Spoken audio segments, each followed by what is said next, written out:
Chapter 9-11. Little Red had disappeared.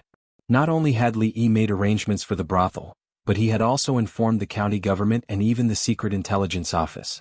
They had already acted quickly. All they could do now was wait. There was no news, but Louis soon came. "There's a traitor in the secret intelligence office." Louis's face was as calm as still water. He said slowly, "When we brought people there were no traces left. There were only a few servants of the Qin family, but they had something on them. After all, that was the house of an important official in the court. It's a bit troublesome." Li looked at him and asked, "You didn't find any clues at all?"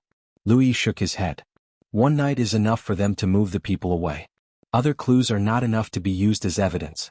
There are people watching the surroundings and there are no suspicious people coming in or out. There should be a secret passage inside, but we have no reason to search it now." "What about the traitor?" Li asked. "He committed suicide." Louis shook his head and said, "That person has been in the secret intelligence office for nearly 20 years. When we found him, he bit the poison sac and didn't say a word." "I see." Li nodded and asked again, "Do you know which family the carriages that go in and out usually belong to?" "There are records of them." Louis replied, then raised his head and said, "But sir, with just these, I'm afraid it's difficult to form evidence. Moreover, those people are all nobles in the capital, and their status is extraordinary." Li waved his hand. "These are enough." The secret intelligence office had a special status in the court, but it was still troublesome to encounter such things. Louis would have a headache later. Breaking into a private house was not a big deal in other places, but this was the capital and everything had to be done according to the law. Moreover, the court had changed the law not long ago against the opposition of countless nobles. If the court protected the secret intelligence office breaking into an official's house, it would undoubtedly be contradictory. It would give those people a reason and maybe something more serious would happen. To be honest, even Li himself didn't expect that they could plant people in the secret intelligence office. He had to admit that he had underestimated the Chui family. This time, Louis had returned without any results. They would definitely be more careful and even stop all actions. If they wanted to collect evidence through normal channels, it would be very difficult. Crack. In the end, Li did not manage to keep the teapot. "You didn't find him?" The sloppy old man slammed his palm on the new table, causing it to shatter. The teapot on top of it also fell to the ground and broke into several pieces. "Are they messing with me?" The anger on the sloppy old man's face didn't last long. He quickly revealed a smile, stroked his beard and muttered, "Interesting, interesting. How many years has it been since I've encountered something so interesting?" The smile on his face was like that of a benevolent elder, but the servant girl who came in to clean up the mess couldn't help but shiver. She felt her body was a little cold and her hands moved a little faster. "Chui family." Chui Qingming sighed and said, "What a pity. In the past 20 years, there was only one spy left in the secret intelligence office. Now there's no one left." Someone beside him comforted, "Second brother, there's no need to sigh. As the saying goes, there's no gain without loss. Although we've lost that spy, the secret intelligence office recklessly intruded into an official's residence. This is not a small crime. The imperial court has reformed the law and it can't be overturned. With Liu Yi around, the Ministry of Justice is almost unable to interfere. If we get rid of him, it will be much more convenient to do things in the future." Chui Qingming nodded and said, "Let them be prepared. This time if we don't pull Liu Yi down completely we won't rest." The Chui clan hated Liu Yi to the bone. At that time, it was precisely because of Liu Yi's meddling that caused all their arrangements and deployments towards the Chu clan to turn into ash. The Chu clan had fallen, and the Chui clan had lost an arm. If this matter were to implicate the Qin clan and those people, then they would really arrive at the end of their rope. At this point, they almost understood that it was unlikely for His Majesty to summon the King of Shu back. But if the status quo was maintained, it might not be a bad thing for them. Once His Majesty passed away, who was more suitable than the King of Shu in terms of identity and status when the position of the Eastern Palace was vacant? If it really came to that, it would be much easier for them to do things. Chui Qingming showed a sarcastic smile and said, "I really want to see with my own eyes what expression County Marquis Li has now." Li Yi was naturally anxious, but it was not because of the secret intelligence office. As long as he knew the facts, the evidence was not important. What he was worried about was that if something really happened to Little Red, Old Fang's family would be ruined. However, the brothel and the government were not omnipotent. Even if they were to find clues, it would take time. Instead of searching around like a headless fly, it was better to wait here. Some people of the Chui family were also anxious. "Little Duke, I've asked the front and back doors and no strange woman came in or out. That woman must be hiding somewhere in the mansion. If you look hard you can definitely find her." Qin Yu glanced at him coldly and said, "Go and look for her. Go and look for her in every room in the mansion." The servant was stunned and asked again, "Go and look for her in every room." "Prime Minister and the masters." Qin Yu kicked him and said, "Except for those few, don't let anyone go." In a remote and messy woodshed in Qin's mansion, a woman looked at the figure covered in a black cloak and said gratefully, "Thank you for saving me, my benefactor." "Little Red, why are you here?" A hoarse voice came from the black cloak, and it was not difficult to tell that it was a woman's voice. "I was caught by them," the woman replied. Then she realized something and asked in shock, How do you know my name is Little Red?" The person in the black cloak put down the hood of her cloak. It was an ordinary-looking woman, but there was a long scar on her face, which looked a little scary. The woman looked at her and said, "I went down the mountain with Uncle Fong and saw you on the road." Little Red's expression was a little excited. She grabbed her sleeve and asked, You know Big Brother Fong?" The woman with the long scar on her face did not answer this question. Instead, she looked at her and said, "This place is very remote. They can't find this place. You hide here first. I'll think of a way to spread the news." As soon as she finished speaking, there was a sudden urgent knock on the door. The woman's expression changed. She hurriedly let Little Red hide in a large vat and threw her black cloak inside. She carried a bundle of firewood and walked to the door. She asked, "Who is it?" "The firewood is not ready yet." "Wait a moment." A rough voice came from outside the door. "Open the door. The community sends warmth." Chapter 9:12. Hearing the voice outside, the woman with the scar on her face calmed down a bit and asked, "Wu, brother Wu?" "It's me, Xiaomei. Open the door. There's not enough time." Wu Er's voice came from outside. Lu Mei opened the door and looked at the man outside. She asked in confusion, "What's not enough time?" "There's not enough time to explain." Wu Er closed the door and said, "Hurry and call the girl out. Those people are coming." As soon as he finished speaking, the sound of messy footsteps could be heard. Lu Mei's expression changed greatly. Wu Er closed the door and grabbed her arm. He said in a low voice, "Let's go. I'll tell you in detail later." Search. A group of Qin family guards kicked open the door of the woodshed and searched inside and out. They also looked at the woodpile, water tanks and other places where people could hide, but they didn't find anything. The leader waved his hand and said, "Search other places." Qin Manor, back residence. Wu Er led the two of them through the narrow path between the rock garden and the wall. Lu Mei hesitated for a moment and finally couldn't help but ask, "Brother Wu, how did you know?" "Now is not the time to talk about this." Wu Er quickly said, "They are searching the entire Qin Manor. It's not safe to hide there. I'll take you to a safe place." Xiao Hong followed and said in a weak voice, "Thank you, big brother." "No need to thank me." Wu Er smiled and said, "If you want to thank someone, thank Fifth Lord. Otherwise, such a beautiful girl would have been defiled by that beast Qin Yu again." The three of them were in a deserted garden in the Qin family. The weeds were as tall as a person and they followed the narrow path between the rock garden. They didn't encounter anyone along the way. Somewhere Wu Er pushed open a small door. After the three of them walked in and closed it from the inside, he let out a sigh of relief and said with a smile, "Okay, we're safe now." The small door was clearly the back door of a house. Wu Er took the two of them to the front yard. A middle-aged man was already standing there waiting. Wu Er walked over and said with a smile, "Fifth Lord, I've brought the girl." Fifth Lord nodded and looked at the girl. "I'm afraid it's not easy to send you out from here. Do you have any family in the capital?" Xiao Hong thought for a moment and was about to speak. She paused and said after a long time, "Just tell the Madam of Jade Courtyard that I'm here and she will know what to do." Fifth Lord shook his head and said, "If that's all, I'm afraid it won't work. Miss doesn't know where this place is. Open the door, open the door." Suddenly, the sound of knocking came from outside the courtyard. The knocking was so forceful that it seemed like the entire door was going to crack. Qin Clan's fifth master glanced at Wu Er, who immediately understood. He walked over and whispered, "Follow me." The fifth master of the Qin family walked to the door and opened it. He asked, "Why did you use so much force?" "Fifth Lord," the head guard first casually greeted him and said, "A servant girl in the mansion ran away, and now the whole mansion is being searched. Of course we are not suspecting Fifth Lord but just doing a routine search. Fifth Lord, you don't mind, right?" The fifth master of the Qin family waved his hand and said, "Go ahead. Be careful and don't break anything." They swaggered in. The fifth master of the Qin family stood in the yard and watched them rummaging in the yard. When they went back into the house, he hurriedly followed them and said, "Be careful. If you break anything you can't afford to pay for it." They didn't dare to be too arrogant.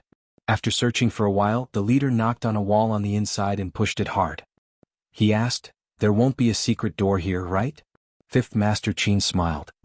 "How could it be?" Unable to find anything here, the guard waved his hand. "Let's go to the next place." Fifth Master Qin followed them out.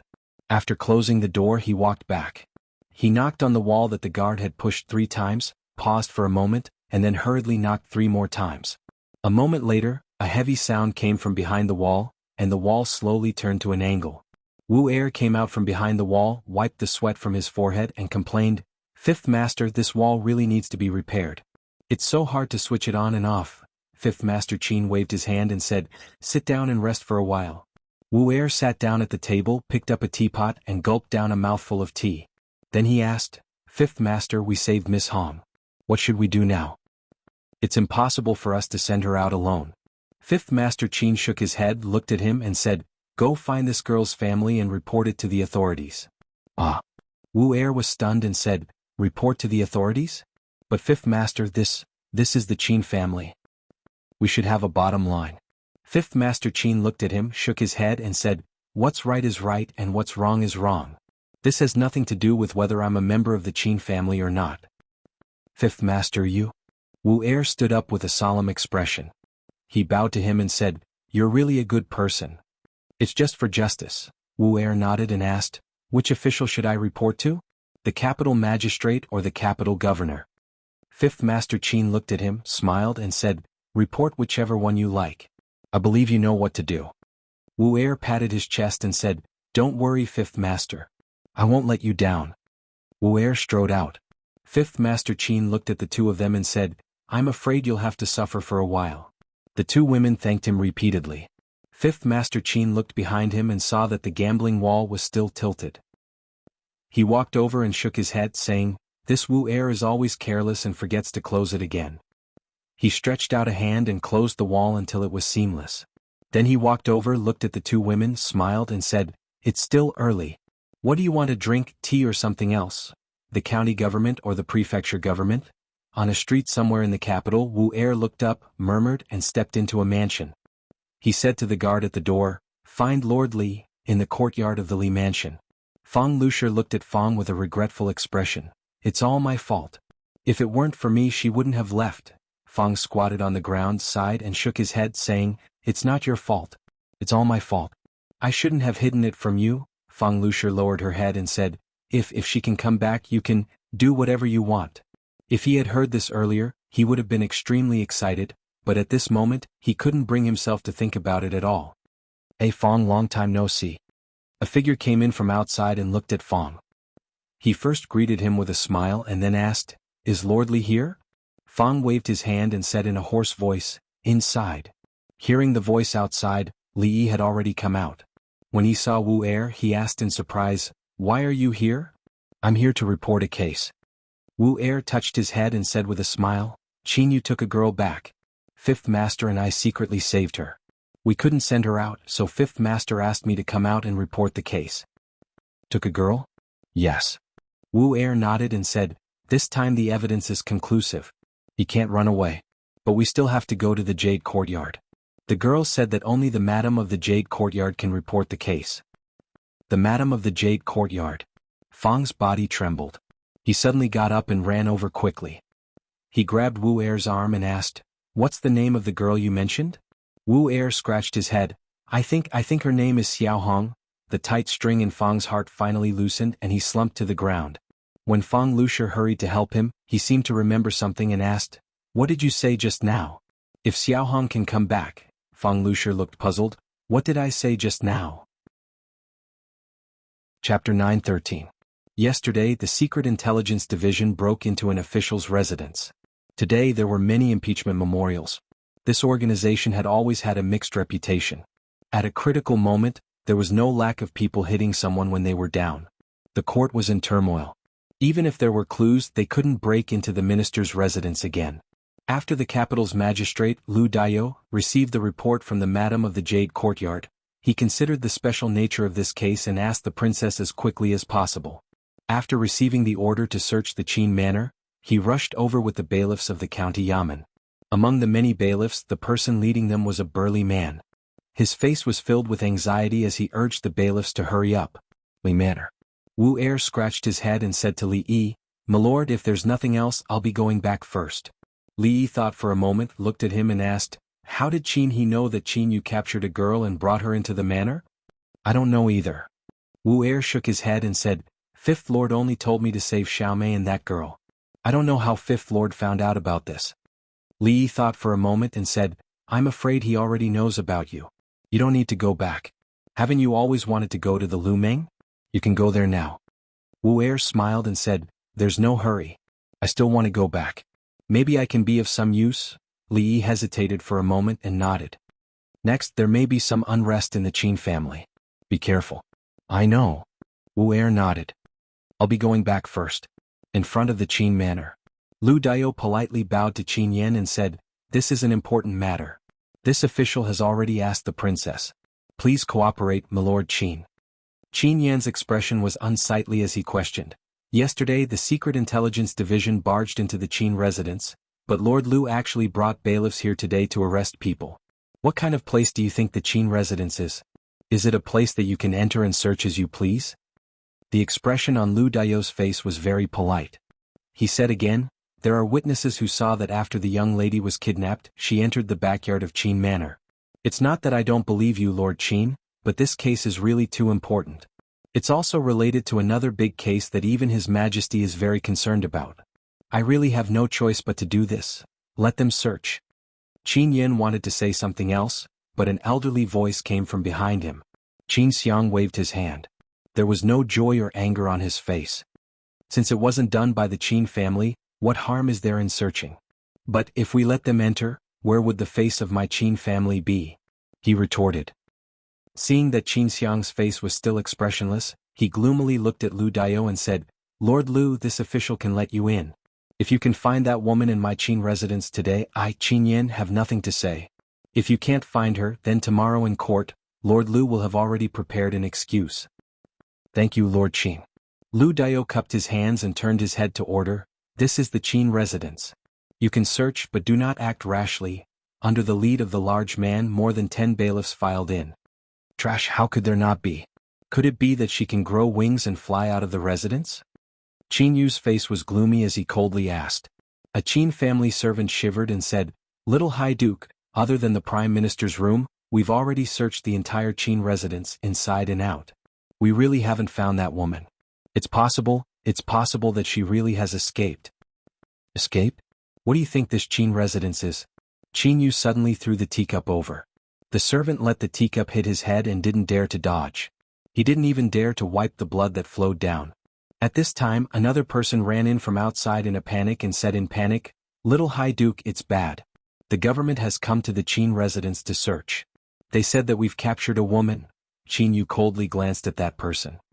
"When you captured her yesterday, did someone see you?" That person's expression changed. "No, no." Qin Yu thought for a moment, waved his hand and said, "If they want to search, then let them search." The Qin family servant raised his head and asked carefully, "Little High Duke, what if they really find her?" Qin Yu looked at him coldly. "If they really find her, I'll chop you up and feed you to the dogs." Wu Er hurriedly walked into the room and said, "Fifth Master, the capital magistrate has brought people over." Fifth Master Qin glanced at him and asked, "Why are you back?" Wu Er said in surprise, "I came back after reporting to the government. Where else can I go?" Fifth Master Qin's gaze stayed on his face for a moment and said, "Forget it, it's not important. The 2 girls have gone out from the back door. The county government's bailiffs will find them." He clasped his hands behind his back and walked out of the courtyard. Wu Er asked in surprise, "Fifth Master, where are you going?" "Going out for a walk." Fifth Master Qin didn't look back but waved his hand behind him. "I'll walk alone. You don't have to follow me this time." Wu Er stopped. After touching his head, he nodded and said, "Okay." The bailiffs searched carefully in Qin's mansion. They were very patient in the face of some uncooperative people. After all, this was Qin's mansion. Even if Lord Lu didn't specifically instruct them, they didn't dare to act rashly. However, many servants of Qin's mansion looked at them from a distance, pointing at the group of people and talking. Wu Er walked over leisurely with his hands behind his back. He pointed at the bailiffs and said, "This is the yard of the second master. How can there be people hiding here? Be careful. Don't break anything. You can't afford to pay for it." The leading man's face darkened. He pointed in a direction and said, "Go over there and find them. Over there. That's the residence of the third master. The third master is a fifth-level official in the imperial court. He's very honest. It's impossible for him to hide people. Go over there, that's the residence of the servants. You can go if you want. Anyway, I don't think it's a good place to hide people." The leading man looked back at him and asked, "Then where do you think it's a good place to hide people?" Wu Er shook his head and glanced in a certain direction. "Then how do I know?" The leading man pointed at that place and asked, "What's that place?" "That place." Wu Er glanced at it and shook his head. "I don't know." After saying that, he walked away leisurely. The leading man suddenly waved his hand and pointed in that direction. Search. In a deserted garden in the backyard of Qin's mansion, the bailiffs found two women behind a rockery. When one of the women saw the man dressed as a bailiff, her face lit up with joy. She took 2 quick steps forward and then stopped. She knelt on the ground and said in a loud voice, "Your Excellency, you must seek justice for me." Seeing this scene, the expressions of the people of Qin's family who followed them changed greatly. Some people in the distance looked even more frightened. They had searched this place many times just now. There was no one at all. "Little Duke, it's bad." They found the woman in the backyard. A servant of Qin's family rushed into Qin Yu's residence and said in a panic. Qin Yu clenched his fists and his face was extremely gloomy. The servant said anxiously, "Little Duke, it's better to hide first. You won't be able to leave in a while." Qin Yu looked outside, loosened his clenched fists and turned into the backyard. In the capital, when night gradually fell, a dry well in the courtyard of a house 2 streets away from Qin's mansion suddenly lit up with a faint light. The rope tied to a tree outside the well swayed for a long time before a figure climbed out of the well with difficulty. He looked back at the well and said in a low voice, "Hurry up. Take advantage of the darkness to go to the Chui family." In the courtyard, a figure who had been sitting for a long time sighed. "Why did you come so late? I've been waiting for you for a long time." Qin Yu suddenly turned his head. "Who is it?" He only saw a vague figure in the darkness and suddenly felt a pain in his neck. His whole body weakly fell to the ground. Chapter 9:14. Qin Manor. All of the Qin family servants temporarily stopped what they were doing. They were absent-minded and would occasionally look in a certain direction in the manor. In a very spacious hall, Qin Xiang looked at the young woman in the hall and said in a deep voice, "Where is he?" A servant of the Qin manor walked in from outside and said respectfully, replying to the Prime Minister, "The young duke is not in the room." Lu Dao bowed to Prime Minister Qin and turned to look at Qin Yen. He cupped his hands and said, "Sir Qin, this young Duke Qin forcefully kidnapped a civilian girl." Qin Yan's face was gloomy and he said coldly, "Sir Lu, you should be careful with your words. Although our court does not use words to convict people before the matter is clear, it is best not to speak carelessly." After Qin Yan finished speaking, he looked at the woman and asked with a gloomy expression, "You said that you were kidnapped and sent here?" The man who looked like a bailiff frowned and took half a step forward, but he was stopped by Lu Dao. The woman nodded and said, "Yes." Qin Yan asked again, "Then how did you escape the room?" The woman opened her mouth, but before she could say anything, a silhouette stepped out from behind her. The woman with a scar on her face stared straight at Qin Yan as she spoke. "I heard this young lady calling for help in her room, so I secretly let her out." Qin Yan frowned. You what you?" The man finally couldn't take it anymore. He took a step forward and said, "The witness and material evidence are conclusive. Do you still want to deny it?" "You are." Just as Qin Yan's anger rose, he was interrupted by Lu Dao. County Magistrate Lu smiled and said, "The country has its laws.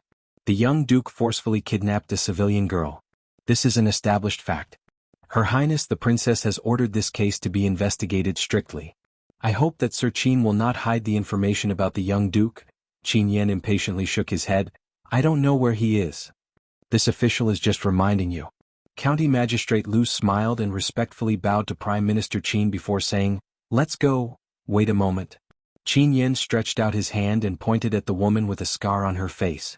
He said, She's a maidservant of my Qin clan. Lord Lu, are you taking her away as well? Lu Dao shook his head and said, What are you talking about, Mr. Qin? This girl is the key to this case. Of course we have to take her with us. Qin Yen glared fiercely at the woman, but in the end he didn't make any further movements to stop her. Qin Xiang held his forehead and leaned back in his chair. He closed his eyes and muttered, This bastard, this bastard. Qin Yen clenched his fists and walked to the door. He looked at a servant of the Qin clan and asked in a low voice, Where is that unfilial son? The man said in a low voice, They left through the secret passage. Qin Yen lowered his voice and said, Tell him to stay outside during this period of time. Don't come back. Although similar cases had occurred in the past, times had changed. The new system of the imperial court had just been established, and it was time for them to enforce the law. If they were caught, the punishment would not be light. In the distance he saw a person walk over. With a dark expression he asked, Where did you go this time? The Qin clan's fifth master, who reeked of alcohol and his clothes in disarray, cut a sorry figure, walked over. He looked around and asked, Just now I saw an official leave. Did something happen? As he spoke, the smell of alcohol filled the air. Qin Yen took a step back in disgust and asked, How did you end up like this again? You've lost all the face of the Qin clan. The Qin clan's fifth master waved his hand and said, On the way back I met a mad dog. As a member of the Qin clan, I obviously couldn't allow it to randomly bite me. Wouldn't that be losing face for the Qin clan? So, I broke its 5 legs and broke its teeth. Nonsense. Qin Yen waved his hand in extreme disgust. Someone bring him back to the room. A sturdy figure hurriedly ran over and supported the Qin clan's fifth master with practiced ease. As they walked back he said in a small voice, Fifth master is really drunk. How can a dog have 5 legs? The Qin clan's fifth master shook his head and countered, You have 3 legs, why can't a dog have 5? It's all my fault. I've wronged you, it's not big sister's fault. I was careless. You're still willing to call me sister? I'm the one who doesn't deserve to be your sister. After apologizing to each other, the 2 women hugged each other and cried. Fong, on the other hand, was full of smiles. His smile was so wide that it almost reached his eyebrows. Li looked at the back corner. The lady who had not raised her head since she walked in, pulled Xiao Huan's sleeve, signaling to her. The servant girl immediately understood. She slowly walked over and looked at the woman with a scar on her face. She pulled the woman's hand and whispered, Sister Lu Mei, come in. The eldest miss and the second miss are inside. Son-in-law, of course I know this. Fong patted his chest and said, Even though Lu Lao-san is not a good person, I am indebted to Xiao Mei. In the future I will treat her as my daughter. Li shook his head and said, You treat her as your daughter. She treats Xiao Hong as her sister. You treat Xiao Hong as, You are the one who is not a good person. Fong ran away with a red face. Lu Dao walked over and shook his head, saying, Master Li, Qin Yu ran away. I'm afraid it won't be easy to catch him. Kidnapping a commoner girl is not a small matter, but it's not a big matter either. Moreover, it didn't lead to a tragedy. I'm afraid the Qin family won't be touched. Who said I was going to touch the Qin family? Li shook his head and looked at Fong, who was being lovingly beaten by Fong's wife. He said, It's good that he's fine. As for the other things, we can take it slow. What do you mean by it's not a big matter, but it's not a small matter? The sloppy old man frowned, looked at Lu Dao and asked, Do you know what that place looks like? What that bastard committed was more than just kidnapping a commoner girl. If he hadn't run fast, this old man would have let him see all kinds of strange martial arts in this world, so that his life wouldn't have been in vain. The sloppy old man was very excited and angry. Li could understand. This time he was really made a fool of. If he couldn't get back at them, he was afraid that it would be difficult to untie the knot in his heart. Maybe even his heart of martial arts would be affected. Li looked at him and said, Su, don't be excited. Don't worry, I promise to find out this matter soon. When the time comes, I will let you do it yourself. Those who should be punished will not be spared. A worried look appeared on County Magistrate Lu's face. He said, With such a thing happening to the Qin family, I'm afraid that very few people will impeach Lu Yi. It's best to let him investigate this matter. However, last time we alerted the enemy. I'm afraid it won't be easy to investigate again. Li shook his head and said, In the morning assembly tomorrow, Lord Lu will impeach Lu Yi in front of all the officials. He used his identity as a spy to break into an official's house and was lawless. Ah! County Magistrate Lu was stunned and couldn't believe his ears. "Forget it, your identity is not suitable." Li Yi thought for a moment, then shook his head and said, "Let's change it to Lord Zheng. When Lord Lu goes back, please go to the capital governor's mansion." County Magistrate Lu thought for a moment and asked doubtfully, "Lord Li, forgive this lowly official for being slow-witted, but why do we impeach Lu Yi?" Lord Lu is very careful. After Lord Zheng impeaches Lu Yi, Li Yi looked at Lu Daiyou and said, "Lord Lu, please write down the names of those who follow the trend." Chapter 9:15. Lu Daiyou gazed at Li Yi in a daze for a long time. Only then did he raise his hands in a somewhat ashamed gesture and say, "Sir is wise." The actions of the county government were completely unconcealed. The matter of the Duke of Qin forcefully abducting a woman and fleeing to escape punishment quickly spread throughout Jingdo. This was not the first time the Duke had done such a despicable thing. He had done many more shameless things before, but by relying on his powerful background, he was able to settle them all. However, that was then and this was now. Recently it was a special time. Let alone the Duke, even if it was a prince committing a crime, it had to be tried according to the rules. Otherwise, the court, which had just reformed the law, would be slapping itself in the face. Countless people were waiting to see them make a fool of themselves. Of course, no law could be changed overnight. Perhaps the Qin family would be condemned by public opinion, but it would not be able to harm their foundation. Although the people were helpless, they could only accept this reality. The Cui family. Qin Yan gazed at Cui Qingming with a face full of surprise and asked, "He hasn't come to the Cui family?" Cui Qingming shook his head and said, "Earlier he only sent someone to tell me about the secret intelligence office. He didn't come tonight." He then shook his head and said, "Today is different from the past. He really should be more careful. If he is caught by the government, it will be troublesome. After this incident, I will let him stay at home peacefully for a period of time. When His Highness the King of Shu returns, everything will be settled." Qin Yan sighed and said, "I'll go to the other families to see. If this unfilial son isn't in the Cui family, where can he hide?" After Qin Yan left, a person walked up to Cui Qingming and said in a small voice, "The matter of Qin Yu is only a small matter. Its influence is limited. I'm just afraid that once they catch Qin Yu and dig out some other things from his mouth, things will be very bad."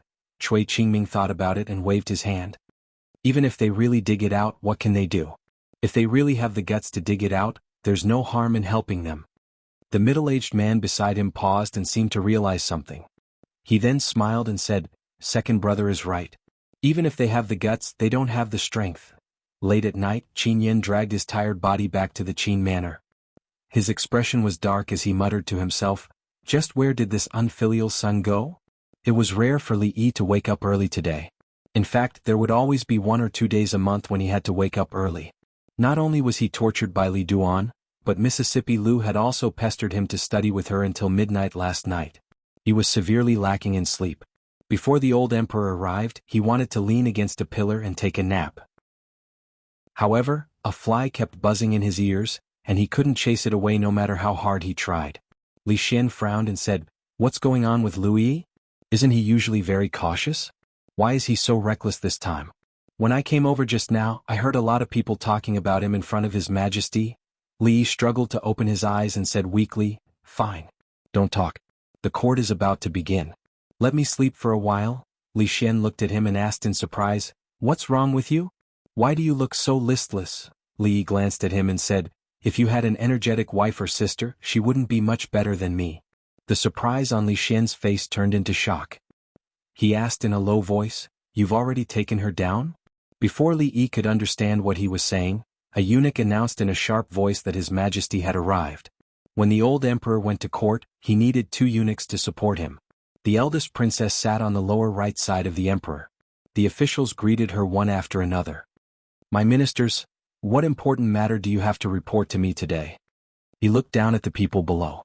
His voice was still calm, but it didn't have the same imposing manner as before. In the main hall, Cui Qingming met the eyes of several people and nodded slightly. One of them was about to step forward, but someone else in front of him stepped forward before him. Cui Qingming's eyes narrowed as he looked at the figure in front of the hall. The capital governor, Zheng Shichen, bowed and said, "Your Majesty, I accuse the Assistant Minister of Justice, Lu Yi. Relying on Your Majesty's favor, he disregarded the law and brought people from the secret bureau to break into the official residence." Cui Qingming was startled, and some doubt appeared on his face. "Zheng Shichen, actually wanted to impeach Louis? Could it be that he had guessed wrong? However, this wasn't the time to think about these things.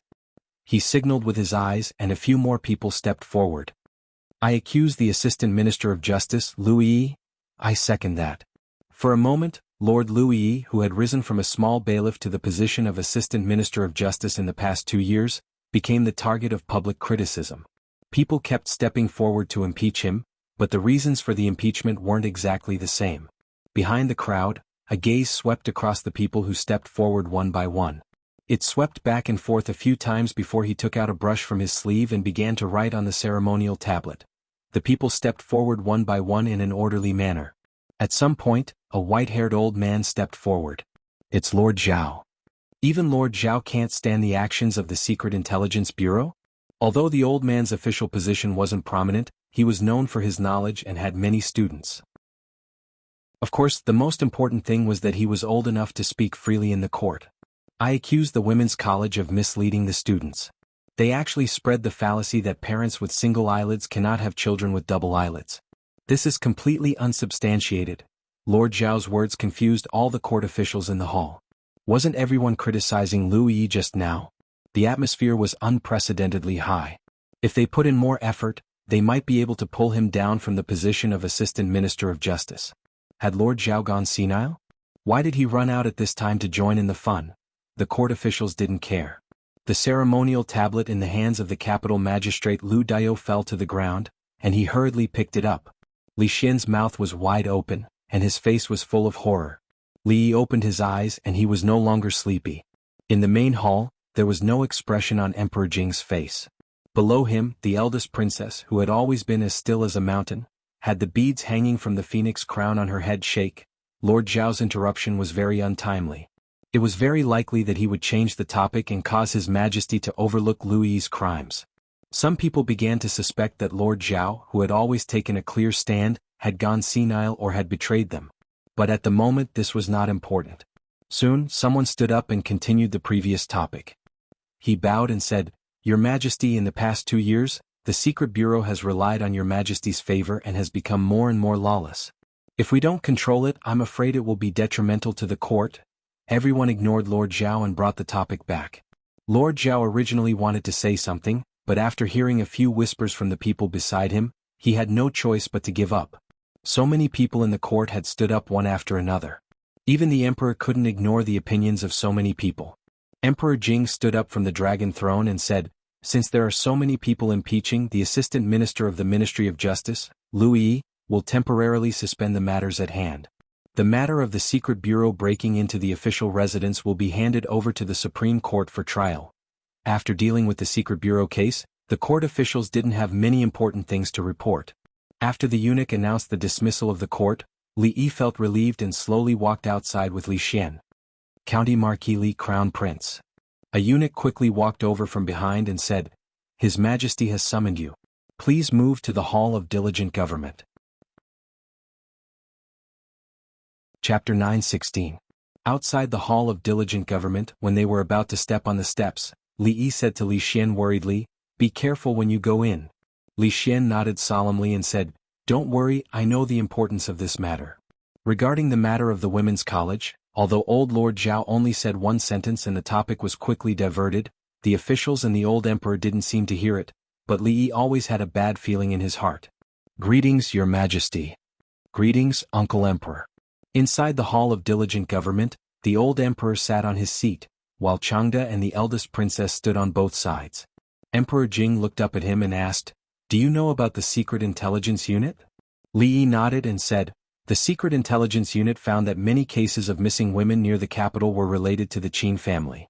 Before breaking into the house, they had already confirmed this matter, but they didn't expect that there was a traitor in the Secret Intelligence Unit, who leaked the news in advance and allowed them to transfer the evidence.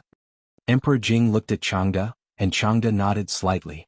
Emperor Jing asked again, I heard that Qin Yu of the Qin family raped a woman and fled to avoid punishment? Li Yi nodded again. It's true. Yesterday the capital magistrate, Lord Lu, led the county government's constables and found the woman in the Qin family's residence. The witness and material evidence are conclusive, but Qin Yu is still missing. If we can find him, we might be able to find a connection between these two cases. It is not good for the Secret Intelligence Unit to intervene in this matter. I leave the Qin family's case to you. Emperor Jing picked up the teacup and moistened his lips, saying, "Is 1 month enough?" Li cupped his hands and said, "I will do my best." The sloppy old man saw with his own eyes that the Qin family's case actually had a result, but it was difficult to show the process in front of everyone. If they still had any actions, they would definitely leave some traces, and things would be much simpler. But if after this matter they completely stopped and couldn't collect evidence, things would become a little more troublesome. However, this case would come to an end sooner or later, so there was no need to worry too much. It was fortunate that the old emperor didn't seem to notice what the old man had said in court. Above, Emperor Jing took a sip of tea and turned to look at Emingzu. He asked, "Just now in the imperial court, great scholar Zhao accused the women's college of misleading students and spreading fallacies. Is that true?" Li Xian's expression changed and he clenched his fists tightly. Li closed his eyes and opened them again, looking at Emingzu. Mingzhu's expression was calm. After a while, he said, "Recently, I have been focusing on national affairs and neglected the management of the women's college. Father, please punish me." Emperor Jing waved his hand and said, "The affairs of the imperial court were forced upon you by me. How could I care about the women's college and talk about punishment?" He then looked at Li Yi and asked, "Great scholar Zhao said that parents with single eyelids can't have children with double eyelids. Is that true?" "Your Majesty," great scholar Zhao said. Emperor Jing looked at him and suddenly turned back and said, "I am very interested in this matter. Changda, let the Secret Intelligence Office find 100 couples with single eyelids and see whether their children have single eyelids or double eyelids." Li Xian suddenly raised his head, and the shock on his face could no longer be concealed. Above, the eldest princess looked at Li Yi with a complicated expression. Li Yi swallowed the words that he was about to say. He raised his head and looked at Emperor Jing. After a long time, he sighed and said, "Your Majesty, there is no need to trouble the Secret Intelligence Office with this matter." There was a dead silence in the hall. After a long time, Emingzu turned to look at Emperor Jing and said worriedly, "Father?" Emperor Jing's expression was calm. He stretched out his hand and pressed down, saying, "Draft an edict to summon the King of Shu back to the capital." Then he waved his hand to the people below. "You can leave first." "I will leave. I will leave." Haha, what a single eyelid, what a double eyelid. After the door of the hall was closed again, Emperor Jing stood up from his seat and laughed twice. Then he coughed violently and coughed up a mouthful of blood. The three of them walked out of the hall, all looking worried. Li Xian looked back and asked worriedly, "What should we do now?" The two of them walked silently with their heads down and did not answer. He said anxiously, "What time is it? Say something." Li looked back at Emingzu and asked, "Are you hungry?" Emingzu nodded, "Yes." Li Xian was a little annoyed. "Hey, what time is it? You are still talking about this."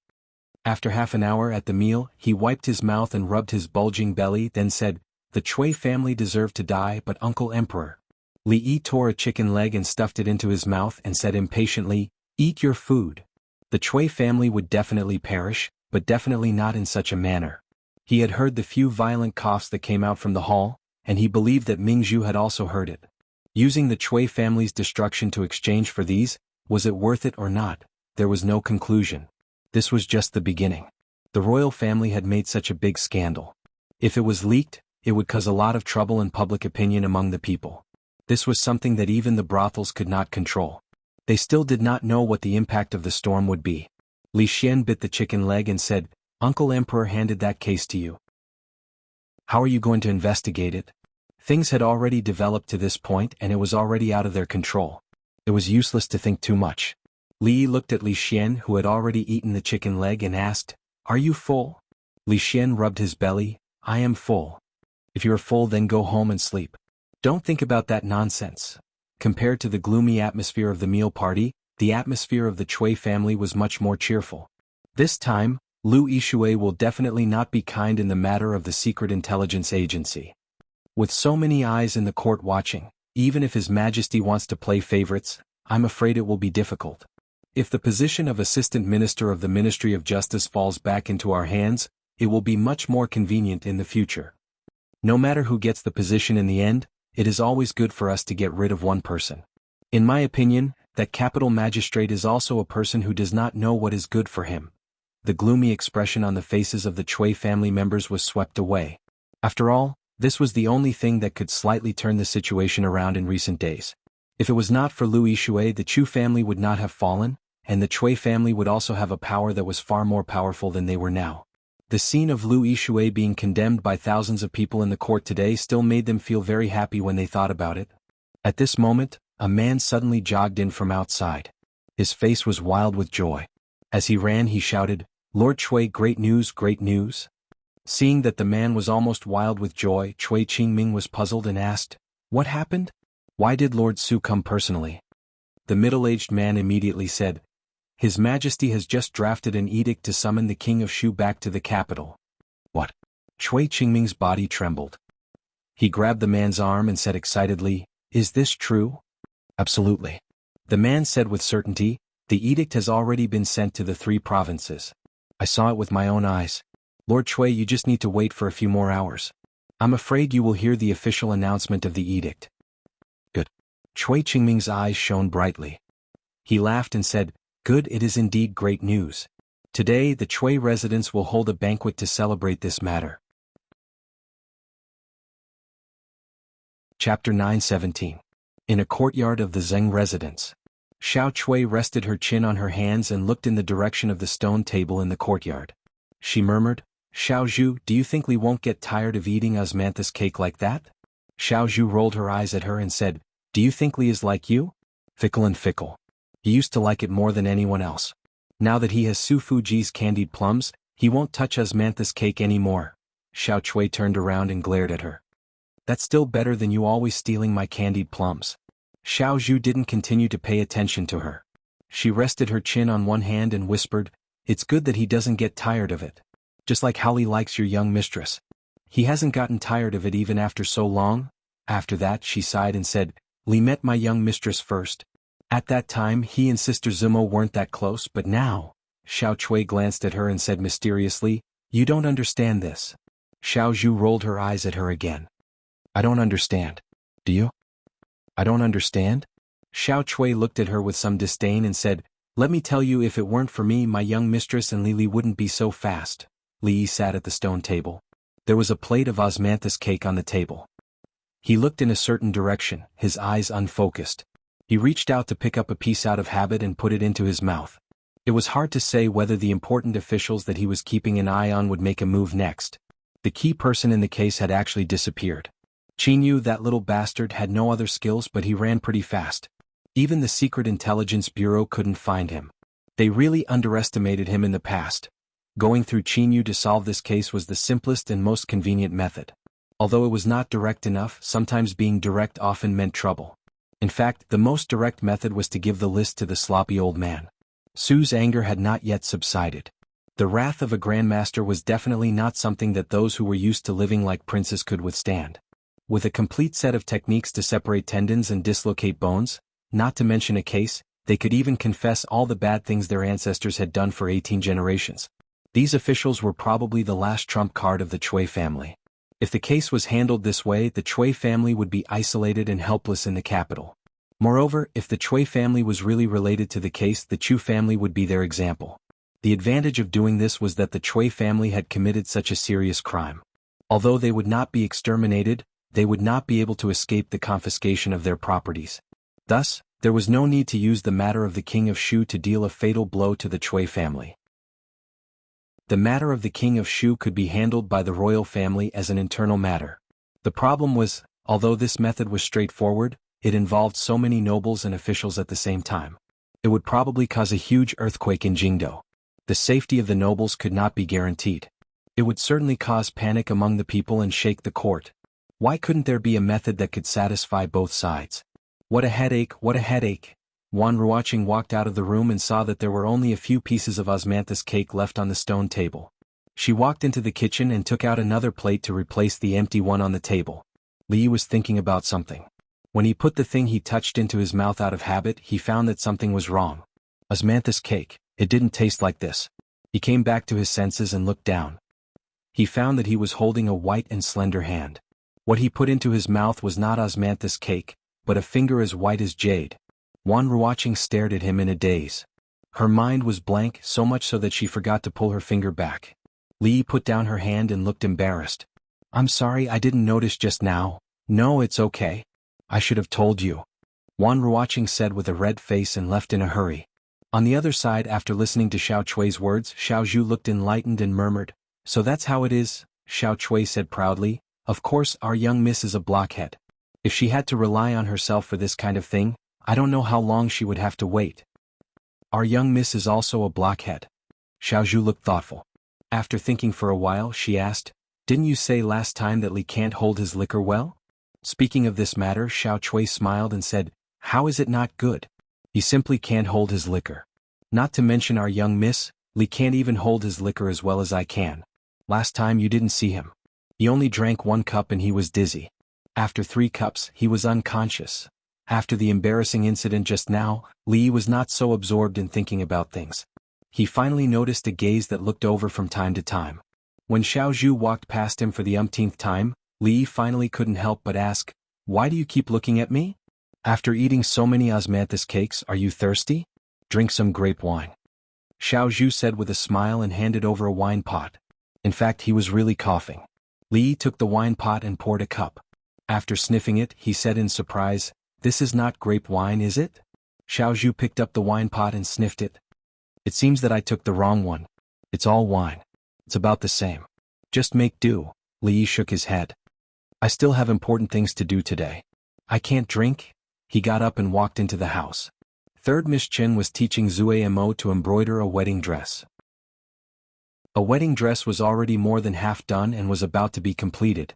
After sending Third Miss Chen out, he didn't see Qin Chong. Li asked casually, "Why didn't I see Lord Qin today?" "He went to the Chui family's banquet."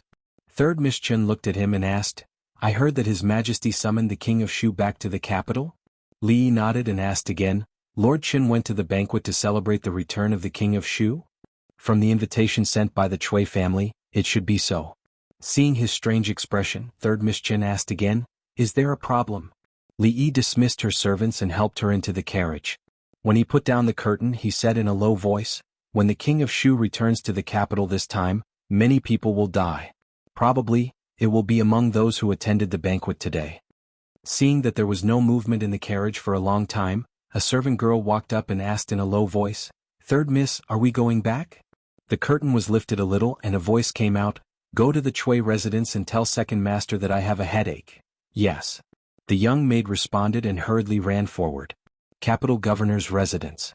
A servant handed over an invitation and asked, "Master, are you really not going to the invitation sent by the Chui family?" Zheng Shichen threw the invitation aside without looking at it and said, "I'm not going. If they ask, just say that I have a headache." Chui residence. Chui Qingming, who was already in charge of all the affairs of the Chui family, stood at the door and personally welcomed the guests. "Lord Qin, please come in, please come in. Lord Han, please go in first. We'll talk later. Elder Zhao, you're here too." The guests were also full of smiles. After presenting their gifts, they cupped their hands in greeting. "I've also heard that the King of Shu is about to return to the capital. Congratulations, Lord Chui. His Majesty summoned His Highness back to the capital at this time. The meaning is self-evident. I'll congratulate Lord Chui in advance." Although the news of the King of Shu's return to the capital had not been widely spread, the officials in the capital naturally had channels to know. No matter how they were suppressed in the capital, as long as His Highness was still alive, their hope was still there. Now their hope had returned. In front of the Chui residence, a carriage stopped. Chui Qingming walked up and greeted with a smile, "Brother Qin." A servant girl ran over, panting, and whispered a few words in Qin Chang's ear. Qin Chang's expression changed and he asked, "What did you say? Third Miss is sick?" Chui Qingming was startled. He took another step forward and said, "Brother Qin, please." Qin Chong turned around and jumped back into the carriage, urging, "Hurry back to the residence." Chui Qingming stood where he was, watching the carriage leave in a daze. "Please come in." The 2 words had just left his mouth when they dissipated in the wind. Chapter 9:18. The Chui family, which had been quiet for a long time, finally became lively again on the first day of the 6th month. Compared to the glory of the Chui family 2 years ago, the lively scene today was somewhat lacking. However, the desolation was only temporary. The announcement of the edict allowed everyone to see the dawn of hope. In the main hall of the Chui family, everyone toasted each other. The host and guests were happy and full of smiles. As they chatted, someone looked around, put down his wine cup and said in surprise, "Why don't I see Lord Qin and Lord Tseng?" Chui Qingming smiled and said, "Lord Tseng is not feeling well, and Lord Qin has some urgent matters to attend to, so they can't come today." What urgent matter can be more important than this? Recently, Lord Qin seems to be a bit abnormal. It's not just Lord Qin, I feel that Lord Tseng is even more abnormal. Today the two of them, Chui Qingming raised his hand and pressed it down. He smiled and said, "The two lords are my colleagues, so they must have some difficult matters. Let's ignore them for now. Everyone, please drink to your heart's content today." Although Chui Qingming said this, the smile on his face was somewhat forced. There was a trace of darkness hidden in his eyes that no one noticed. "Lord Qin, is there any news from nephew Qin?" Chui Qingming did not want to talk about this matter anymore, so someone changed the topic at the right time. A trace of anger appeared on Qin Yan's face. He said, "This unfilial son, I don't know where he went. He didn't even bring a message to the family. Lord Qin, everyone here is on the same side. You don't need to hide. Yes, this is not a serious case. There is no need for nephew to hide. This will make things more complicated." Qin Yan's face revealed a complicated expression. "I won't hide it from everyone. This official really doesn't know where that unfilial son went. Everyone is well aware of this matter. Lord Qin is wrong." Qin Yan shook his head and no longer argued. He turned to look at Chui Qingming and said, "His Majesty gave that case to Li Yi. I worry." Chui Qingming raised his wine cup and smiled unconcernedly. He said, "So what if it was given to him? Not to mention that we have already taken care of this case. Even if he finds it, what can he do?" A month's time was not short, but it was not long either. However, it was not enough to investigate a case that could not be found through proper channels.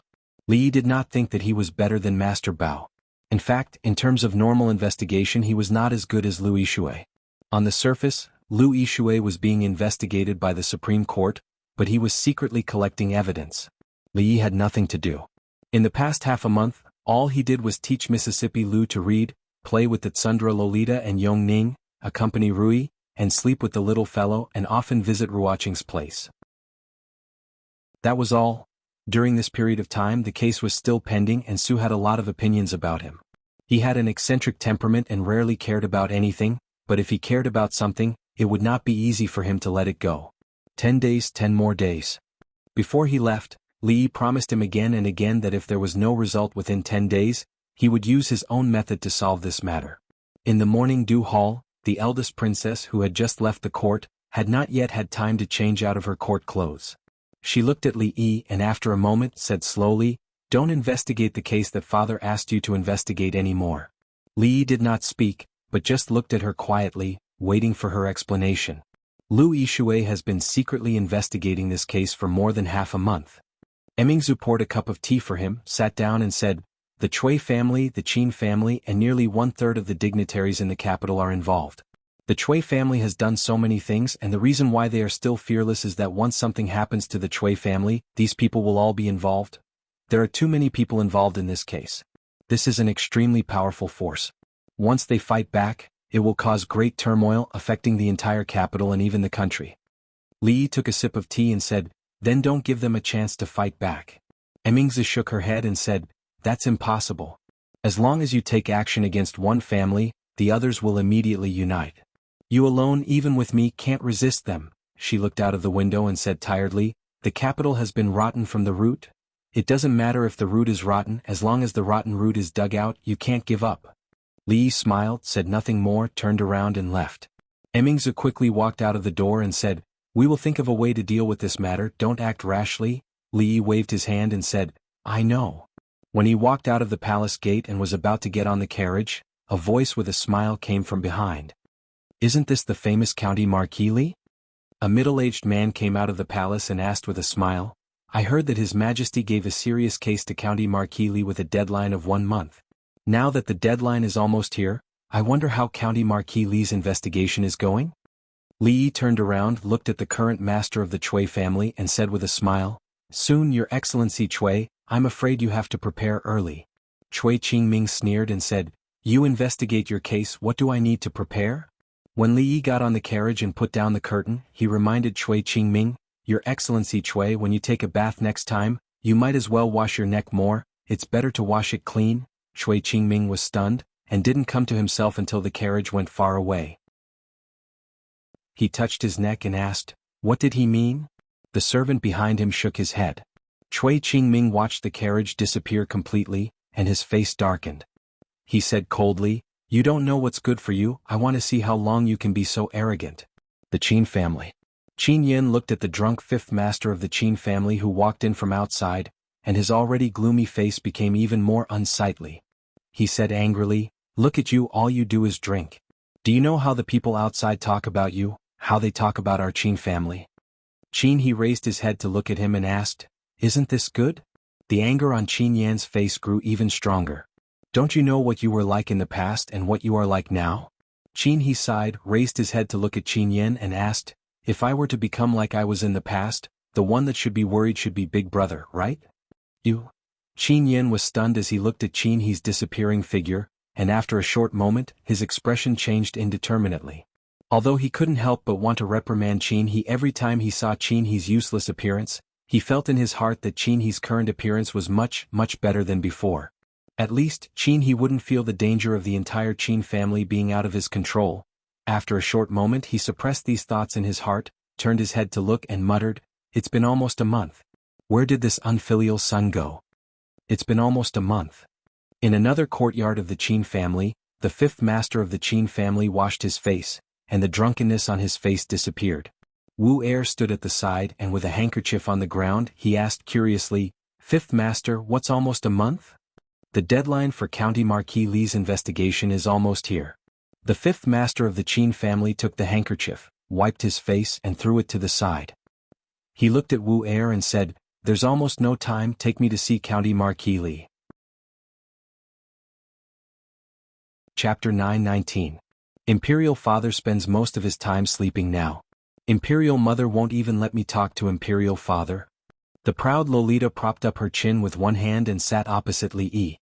Bored, she picked up the chess pieces on the chessboard and muttered, "I wanted to play chess with Imperial Father today.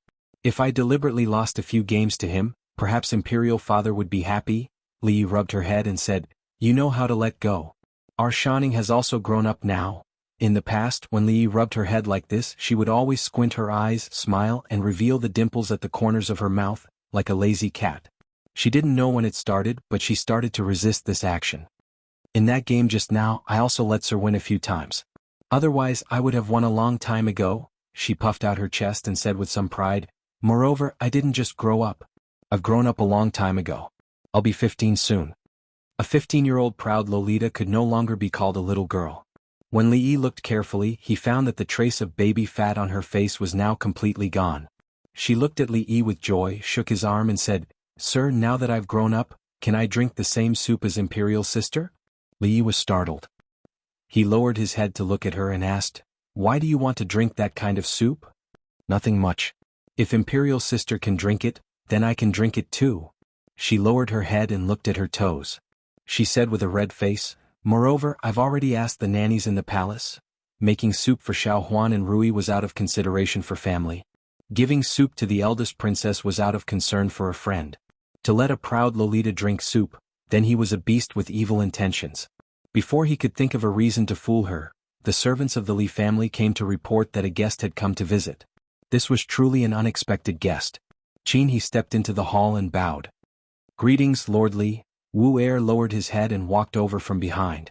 He silently stood behind Li. Li stretched out his hand and said, "Sit." After Qin He sat down, he looked at the girl who had an extraordinary temperament and was playing with the chessboard in boredom. Li introduced, "This is Princess Shanning." Qin He, who had already sat down, suddenly stood up and said respectfully, "This commoner greets your highness." "Don't stand on ceremony, don't stand on ceremony." The proud Lolita waved her hand. She didn't like these people who had to bow endlessly when they saw her. She was still waiting for this person to leave so that she could talk to the mister about drinking the soup. Li picked up his teacup and gestured to Qin He, asking, "May I know why Fifth Master Qin is here today?" Qin He is not worthy of Lord Li's title of Fifth Master. After Qin Wuya sat down, he shook his head and said, "Lord Li, you've been investigating the Qin family's case these days. I wonder if you've found anything?" Li put down his teacup, looked at him in surprise and asked, "Fifth Master, do you think it's appropriate for you to ask this question?" Lord Li is wise. If the Qin family has really done something dirty, I don't think they can hide it from you. Qin he shook his head and said, it's just that sometimes in addition to the result, the process is equally important. Fifth Master Qin took out a thick book from his sleeve, put it on the table and said, the Qin family is attached to the Cui family and the king of Shu. All these years they have done a lot of things behind my father's back, all of which are in this book. After he sat back down he said, the missing women's case that Lord Li is investigating involves not only the Qin family. This case has always been secretly planned by my good-for-nothing nephew. Unfortunately, although he is good for nothing, he is a rare tough nut to crack. Please forgive me for being powerless. Li Yi's gaze lingered on him for a long time before he asked, is Qin Yu still alive? Qin he nodded. Yes. Li Yi took a sip of tea, then gave him a thumbs up and praised, Fifth Master Qin, you really have a good way. Qin he just modestly cupped his hands. In terms of means, I am far inferior to you, Lord Li. The two of them complimented each other face to face, which seemed a little shameless. Li Yi looked at him and asked, you came today to deliver this? Qin he shook his head and said, I also wanted to remind you, Lord Li, that this case involves a lot of people. Once it is investigated in depth, I'm afraid it will affect half of the capital. It's best to be careful. Li Yi looked distressed. Then what should I do? I definitely can't fight half of the capital. How about we stop investigating and go to His Majesty to receive punishment? Qin he lowered his head, then quickly raised it again. Looking at the chessboard beside him he said, press the strong and not the weak. Take away a few of their most important chess pieces, and they will also lose the game. Li Yi nodded, looked at him and asked, Fifth Master, do you also play chess? This turn could not be said to be small. Qin he came back to his senses and nodded. I know a little. Among the people she found who could play against her, the arrogant Lolita had no opponents. Li Yi handed the black chess pieces to Qin he, then looked at the arrogant Lolita and said, if you beat him, you can drink as much soup as you want. The arrogant Lolita's eyes lit up and she asked excitedly, really? Li Yi nodded. When has Master ever lied to you? Pinky swear. After confirming with Li Yi, the arrogant Lolita looked at Qin he and urged, what are you still standing there for? Come over and play chess. Qin he lowered his head and said, what kind of status do I have? How could I dare to play chess with the princess? The arrogant Lolita put her hands on her hips like a little hen and pretended to be fierce. I tell you to play, so play. This is an order. Qin he glanced at Li Yi and had no choice but to sit over. After a dozen moves, the arrogant Lolita wrinkled her pretty nose and said with dissatisfaction, even if I want to win fair and square. I don't need you to go easy on me. If you go easy on me again, I will ask Father Emperor to beat you. Qin he's face was expressionless, but a trace of surprise appeared in his eyes. He nodded and said, this commoner obeys. Although Li Yi had also investigated this fifth master of the Qin family, he only knew that he was good at chess from a seemingly unintentional sentence from Prince Ning. The arrogant Lolita did not lack talent. What she lacked was the accumulation of time and experience. In terms of chess skills, she was still a distance away from these old foxes. Not long after, her delicate eyebrows furrowed tightly. Qin he put down a chess piece and stood up. He cupped his hands and said, Your Highness, thank you for going easy on me. The arrogant Lolita's little face showed a look of distress. If she lost, she would not be able to drink the soup that Master personally brewed. She glared at the person opposite her. This man was really hateful. She was still a child. Did he not know to go easy on her? What are you so proud of?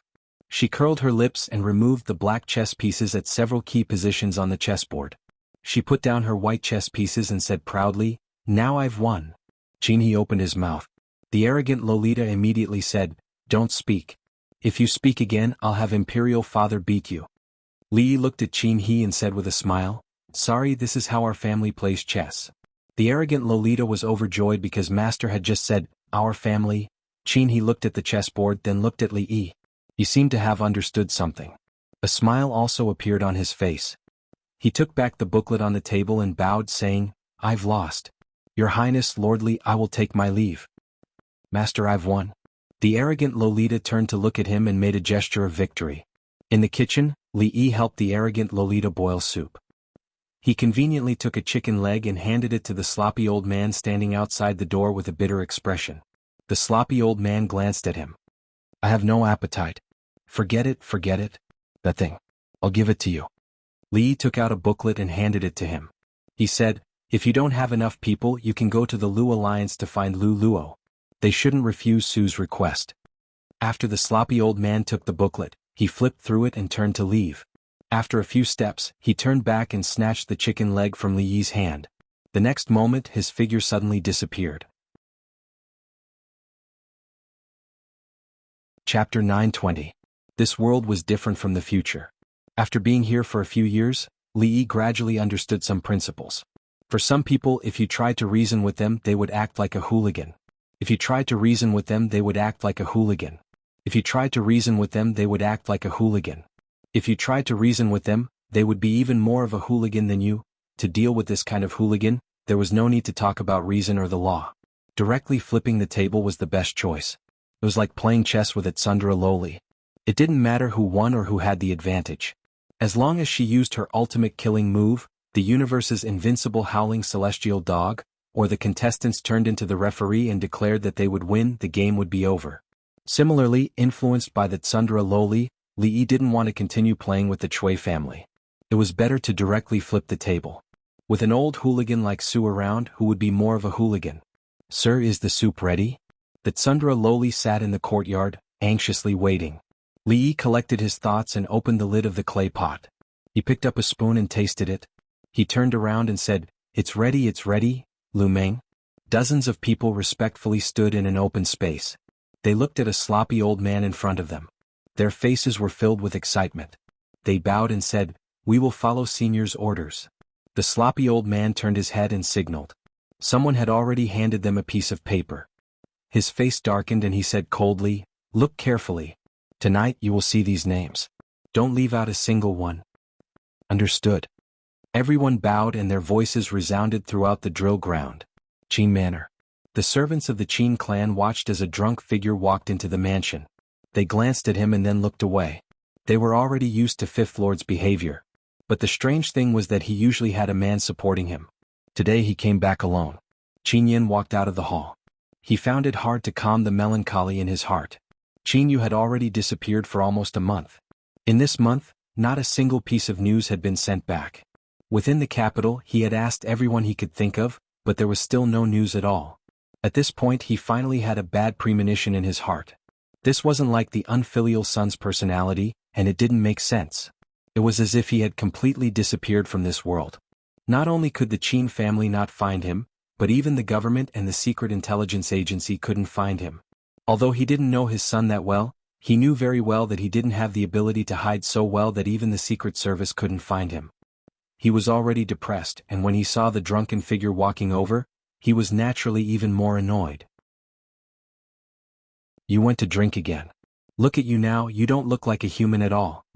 The fifth lord of the Qin family raised his head, looked at him solemnly and said, Brother, I actually don't like it when you say that about me.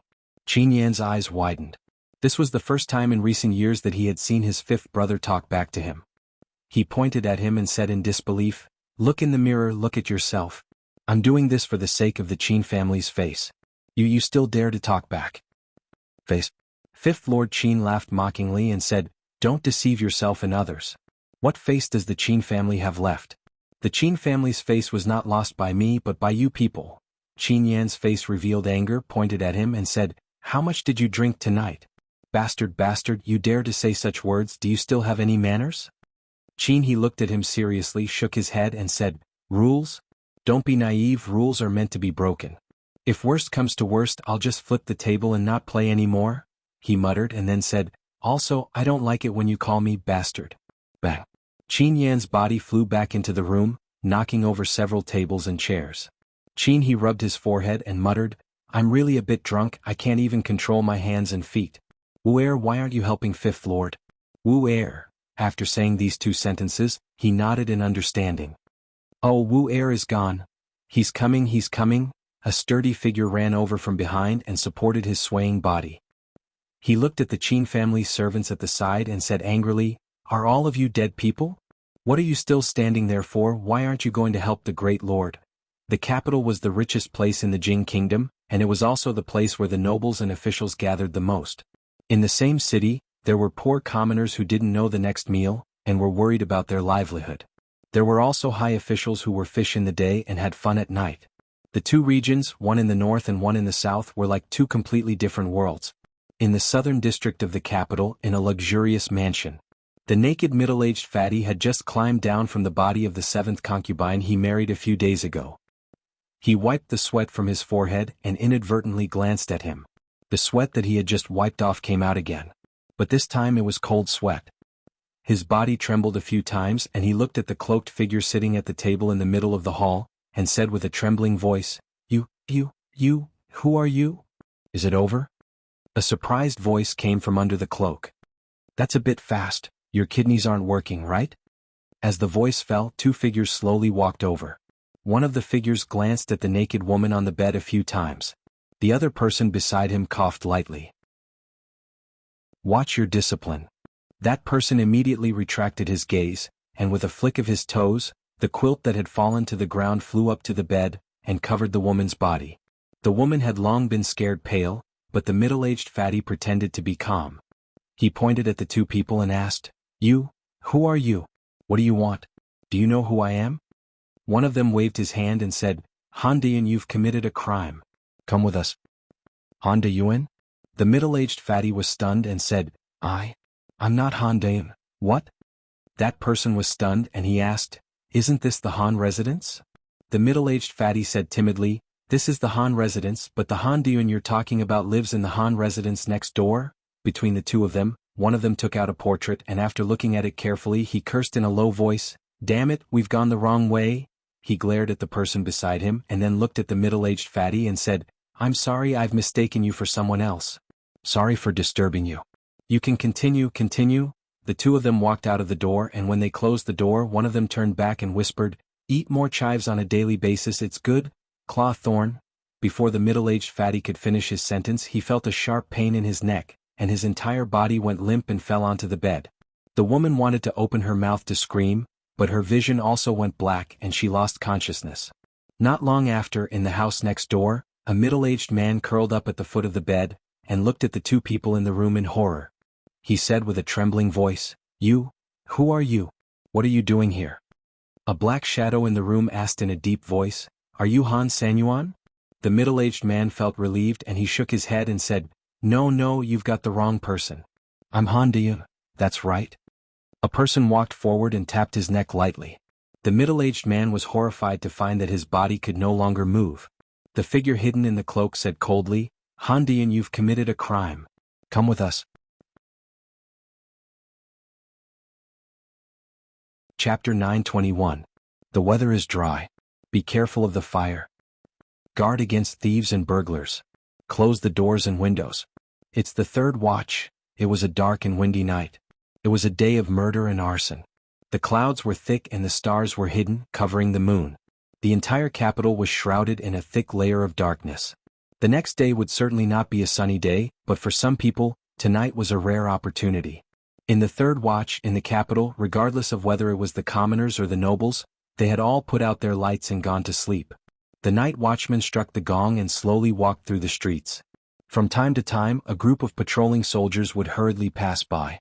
Their armor and weapons clashed, creating clanging sounds. However, neither the night watchman nor the soldiers noticed that above their heads, countless ghostly figures were swiftly passing by. In a noble manner. In the quiet manner, a few barks suddenly came from a dog. A guard opened his sleepy eyes and mumbled, It's the middle of the night. What are you barking for? Tomorrow we'll kill you and make stew. Although he said this, he still got up and opened the door, intending to go over and take a look. In the courtyard, in the darkness of the night, a black figure looked indifferently at the vicious dog opposite him. The vicious dog immediately stopped barking and ran back to its kennel with its tail between its legs. The guard, whose hand was already on the door latch, narrowed his eyes and listened. He then shook his head and sleepily returned to his room. In a room in the courtyard, another figure completely shrouded in a cloak patted the face of a man who was sleeping soundly on the bed. Wake up! The man opened his eyes. His face was filled with panic and fear. Then his acupuncture points were sealed. He could not move or speak. His entire body was put into a large bag. The figure carried the bag and walked into the courtyard. With a light leap, he leaped onto the courtyard wall. The figure in the courtyard glanced at the kennel and quickly retreated. In the darkness of the night, there was more than one figure carrying a large bag hurriedly. Everyone rushed over from all directions. Finally they all gathered in the same courtyard. The unkempt old man swept his gaze over them and said, "Count, count. Is everyone here?" A person counted and respectfully said, "There should be 40 people, but there are 38. There are 2 more people on the way. Senior, please give us your instructions." "They're here."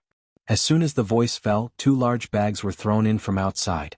The sloppy old man walked back into the hall, pulled out a chicken leg, took a bite and said, "You should be responsible for your own people." There were quite a few rooms in the courtyard.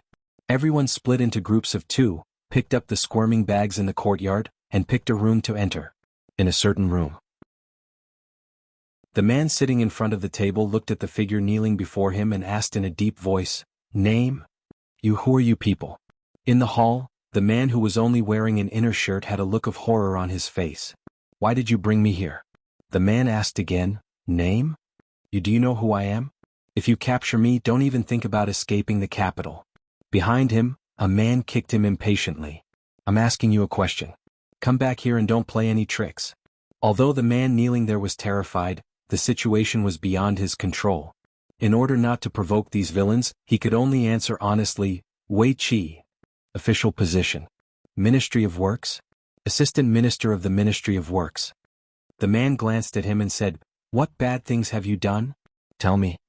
The man called Wei Qi looked up, then lowered his head and said, "I don't know what you're talking about. Leniency for those who confess and severity for those who resist." The man in the cloak reminded him, "For example, the dirty things you've done with the Qin family and the Chui family. Tell me everything." Wei Qi's body trembled. He raised his head and said helplessly, "Why did you capture me? I really don't know what you're talking about." The man in the cloak turned his gaze to another person and said, "Don't waste time. Do it. You want to..." The man named Wei Qi had not even finished his sentence when he fell to the ground. Blue veins were bulging on his exposed skin. His forehead was dripping with cold sweat. His body was twitching uncontrollably. It was obvious that he was in extreme pain. The man squatted down and asked, "Are you going to tell me?" "I don't know. I don't know what to say." The man didn't ask any more questions. Instead, he reached out and touched a certain spot on Wei Qi's body again. This time, the blue veins under his skin began to throb like wriggling earthworms. It was extremely terrifying. At the same time, from time to time, he let out a low roar of extreme pain. Tears and mucus flowed down his face. Without waiting for the man to ask any questions, he immediately said, I'll tell you everything." The man reached out and touched Wei Qi's body twice. Wei Qi's clothes were already soaked. He lay on the ground, gasping for breath as if he had just been fished out of the water. The man shook his head and threw a pen and paper in front of him. "Why didn't you cooperate earlier? Be honest and don't try to fool us. We all know your background. If you dare to write a lie, I'll let you have a taste of what you just experienced." Wei Qi quickly turned over, grabbed the pen and quickly wrote on the paper. If he confessed, he might lose his official hat and die. But if he didn't, he would feel worse than death. Even if he died, he didn't want to experience that kind of torture again. In another room. "You don't want to talk, do you?" The masked man stood up and looked at the figure kneeling in the room. After taking 2 steps, he said to another person, "Do it." The man was stunned and asked, "Do what?" The masked man said, "Let him have a taste of the separating tendons and dislocating bones hand." The man looked at him and murmured, "The separating tendons and dislocating bones hand. I don't know how to do it." The masked man was also stunned. "Then what do you know?" The man shook his head and said, "I practice proper martial arts, not this kind of method." The masked man sat down again and said, "I don't care. I was the one who caught him, so you can interrogate him. If you can't interrogate him, my points won't be deducted." That person glared at him, but he also felt somewhat helpless. He lowered his head to look at the man kneeling on the ground with a face full of panic and praised, "This person is not a good person, but he looks rather handsome." He looked up at the masked man and said, "Step aside." After saying that, he began to take off his pants. The man kneeling on the ground changed his expression and said in a trembling voice, What are you doing? Don't, let me go. I'll tell you everything." The man shook his head with some regret and put on his pants. Looking at the masked man, he said, "The interrogation is finished. In the other rooms. We will not wrongly accuse any good person, and we will not let any bad person go. You have the right to remain silent, and I also have the right to beat you until you don't." A few months ago, the case of Lady Shuang of the Wonderful Sound Pavilion had caused an uproar in Jingdo. Everyone knew about it. Later on, her unjust case was redressed. In order to commemorate her, warn the Yamen and comfort the people, the court reformed the law and built an ancestral hall for her in Jingdo. In order to thank Lady Shuang for her contributions, people did not hesitate to travel from distant places to pay their respects. As a result, the incense and offerings in Lady Shuang's ancestral hall never stopped. Every morning, before the ancestral hall opened, countless people would line up in front of the door, waiting for the manager to open the hall. Today was also a normal morning. A Yamen runner yawned. After opening the main door of the ancestral hall, he did not go in to take a look. He walked away in a daze. His daily duty was to open and close the door. It was still early, so it was best to go back and have a good night's sleep. Everyone lined up and walked in, holding incense and offerings in their hands. The moment they stepped into the courtyard, they saw a scene that they did not expect.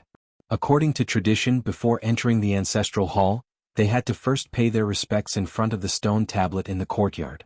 At this moment, figures were tightly bound with ropes. They were kneeling motionlessly in front of the stone tablet. In front of each of them was a piece of paper that was pressed down by a stone. The paper was densely packed with small words. It was too far to see clearly. Everyone stopped in their tracks. Their faces were filled with shock. They did not dare to go forward. Taking advantage of the time when someone reported to the Yamen, some busybodies counted the number of people kneeling on the ground. There were exactly 40 people. Finally, someone could not resist his curiosity and took a few tentative steps forward. Soon a number of people followed. Chapter 9:22. The people were facing the stone tablet, and the people who were tied up and kneeling on the ground were also facing the stone tablet. Thus, no one could see their faces clearly. Only when one person mustered up the courage to walk forward and lowered his head to take a look did he let out a cry of surprise. This looks like Assistant Minister Wei of the Ministry of Works. That can't be. Why is Assistant Minister Wei kneeling here? Isn't that Official Han? Why is he also kneeling here? Official Fong, Official Qi, Lord Wei, heavens, what is going on? Why are they all kneeling here? The people present naturally couldn't recognize all the faces of these people, but there were always some people who, due to their status, often appeared in front of the people, so it wasn't difficult to recognize them. It was also because of this that everyone present was shocked and in disbelief. Because all the people kneeling here were high-ranking officials and dignitaries of the capital. Who would have thought that these people, who were usually so high and mighty that they couldn't even come into contact with, were at this moment, tied up with ropes and kneeling in front of the stone tablet in the ancestral hall. Their eyes could clearly move, but their bodies couldn't move and their mouths couldn't speak. It was broad daylight. Could it be that he had seen a ghost? Finally, someone noticed the abnormality. He pointed at the papers in front of these people and said to the crowd, "Look, what's written on these papers?" Someone picked up a piece of paper and looked at it. The expression on his face was at first stunned, then gradually became one of hatred and anger. These corrupt officials, they're beasts. Under his lead, everyone walked forward and picked up the papers that were pressed down by the stones on the ground. These corrupt officials are actually so daring, right under the feet of the emperor of the capital. For these things, even if they died 10 or 100 times, it still wouldn't be enough. Could it be that the heavens have shown their will and dragged out all these beasts to kneel before Lady Shuang's memorial tablet?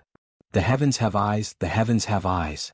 The papers in everyone's hands were densely filled with the crimes committed by these officials and nobles who were kneeling on the ground in their entire lives.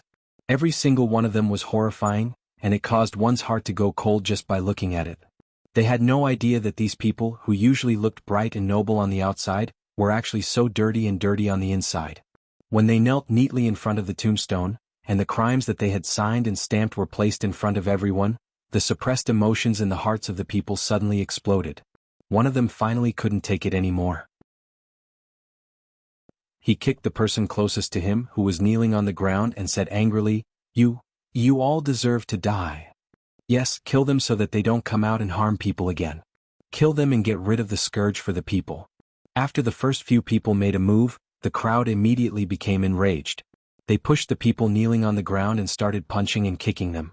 The people kneeling on the ground were not only tied up with ropes, but their acupoints were also sealed. Other than being able to move their eyes, they could not even speak a word, let alone struggle to escape. They could only endure the rage of the crowd. The commotion in the ancestral hall quickly attracted the attention of the people nearby. The crowd surrounded the ancestral hall so tightly that not even a drop of water could trickle through. The people on the outside had no idea what was going on. They couldn't squeeze in, but people kept coming in from behind. Out of the way, out of the way. The bailiffs were always late out of habit. After a full quarter of an hour, more than 10 bailiffs ran over from afar. They pushed through the crowd and squeezed into the ancestral hall. Stop, all of you, stop. Seeing the chaos in the ancestral hall, the expressions of the bailiffs changed. Regardless of the identity of the people who were tied up and beaten black and blue on the ground, and regardless of the reason for this scene, if they continued to beat them like this, they were afraid that someone would die. The uniformed bailiffs with weapons in their hands were still a great deterrent to the ordinary people. The crowd gradually dispersed, and at the same time, they did not forget to add a few more kicks. What exactly is going on? One of the bailiffs looked at the pitiful state of the people and felt a chill in his heart. He asked loudly, "Sir, look at this." A commoner handed over a thick stack of paper. After the bailiffs flipped through a few pieces of paper, his legs couldn't help but feel weak. He only managed to stabilize himself after being supported by the people behind him. Save me!" A weak cry for help came from under his feet. The constable sensed that someone was holding his ankle. He hurriedly squatted down and asked, Who are you?" I am the Assistant Minister of the Ministry of Works, Wei. The Assistant Minister of the Ministry of Justice, whose face was already swollen like a pig's head, fainted before he could finish his sentence. The bailiffs looked at him and carefully tried to identify him for a long time, but he still couldn't see which part of him resembled the Assistant Minister of the Ministry of Works. He sat on the ground with a pale face. It didn't matter if this person was the Assistant Minister of the Ministry of Works or not. Wave after wave of news, with a certain ancestral hall as the center, spread within a few hours. The capital was shaken. Chapter 923. This was probably the fastest the government had ever handled a case. The people who had reported the case were still at the door of the yamen. There was no need to rush to redress their grievances, but the important figures who had been lost had all been found. Logically speaking, regardless of whether it was the government or the people who had reported the case, this was a joyous matter. The case had been solved and everyone could go home and find their own mothers. No one would be troubled. However, the matter was not so simple. The people who had been tied up were all influential figures in the capital, and 40 of them had been tied up quietly. They had only been discovered in the morning. This was probably the worst case that had happened in the capital since the founding of the country. After today, how could the other officials and nobles in the capital sleep peacefully? After all, no one wanted to go to sleep at night and wake up the next day in a strange place. Their bodies were tied up, unable to move or speak, and they had to kneel in front of the people. This case had to be investigated, thoroughly investigated. If those vicious thugs were allowed to roam freely in the capital, no one would be able to sleep peacefully in the future. This was only one of the reasons. The papers that recorded the crimes of the officials and nobles who were tied up had long been spread by the mouth of the public.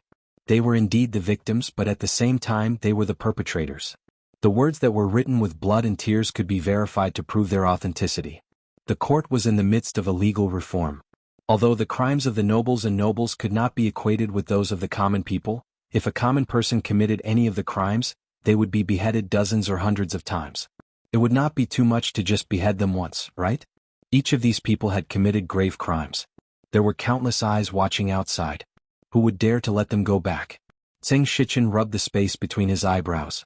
He had already ordered the bailiffs to bring those people back, but other than a few who could speak, the others seemed to have been cast with a paralysis spell.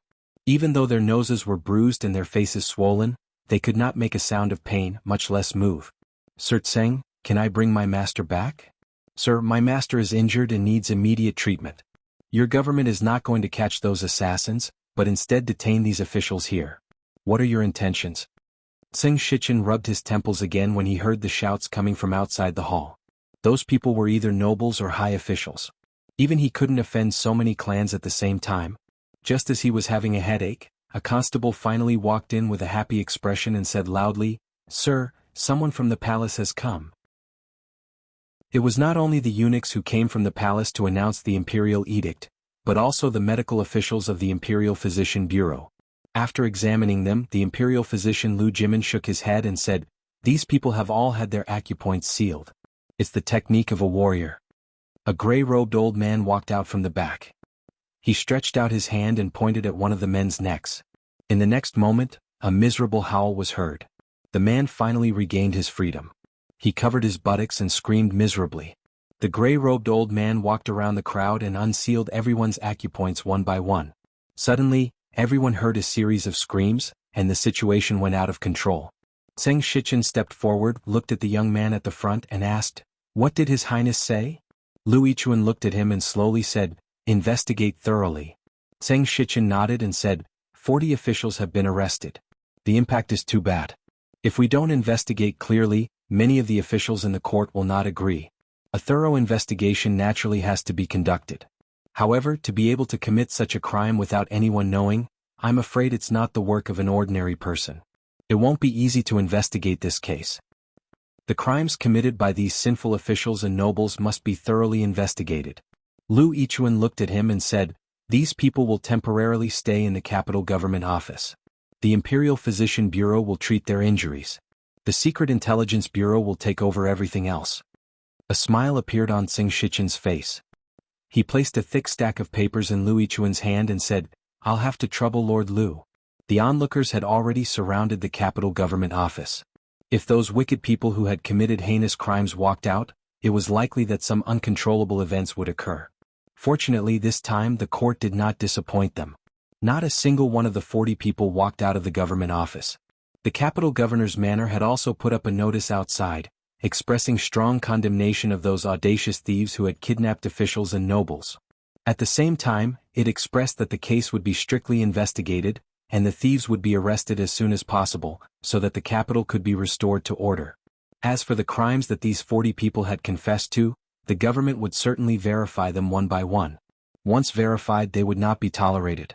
If the people had any clues or evidence, they were welcome to provide them, and they were also welcome to supervise. If the government handled the case like this every time, the people would naturally not be dissatisfied, and the grievances like do-ease would probably not occur. The people were very satisfied with the way the government handled the case, and their emotions were no longer agitated. They no longer gathered in front of the government office, and gradually dispersed. However, their attention did not shift. Overnight, the capital government office, including the 40 mansions, became the focus of the entire capital. The Chui family. No one from the Chui family had gone missing last night, but they were even more frightened than the families who had gone missing. 40 people, their last remaining force in the capital, their last trump card, had been wiped out in one night. In one night, completely wiped out. It was not just 40 people, it was 40 families. They had spent a great deal of effort to win over the power that they had. They all had something on the Chui family, and they were bound together for good or ill with the Chui family. They were not people in the same boat. The Chui family ship was in front, and their small boats were connected to it. The Chui family ship rode the wind and waves, and they could also move forward. If the Chui family ship sank, they would sink with it. The destruction of one small boat had a limited impact on the big boat, but if all 40 small boats on the big boat sank, how could the Chui family ride the waves alone? As soon as he heard the news, the current head of the Chui family, Chui Qingming, was so angry that he spat out a mouthful of blood, and had yet to wake up. The people of the Chui family gathered in the meeting hall, and everyone's faces were filled with panic. In just one night, the Chui family had gone from having countless supporters to being alone. Although they could not be considered alone, there was still the Qin family, the Qin family, and the Zheng family, but at this time they could no longer affect the general situation. This was not the most frightening thing. The crimes of those people might be related to the Chui family in some way. If their crimes were proven, the Chui family and the Chui family would find it very difficult to escape. Originally, because of the King of Shu's return to the capital, they had finally seen a glimmer of light, but once again, it was covered by a huge black curtain, the Qin family. The daring thieves must be investigated, but as officials and nobles, they disregarded the law and acted so unscrupulously. They are destined to be punished by the law.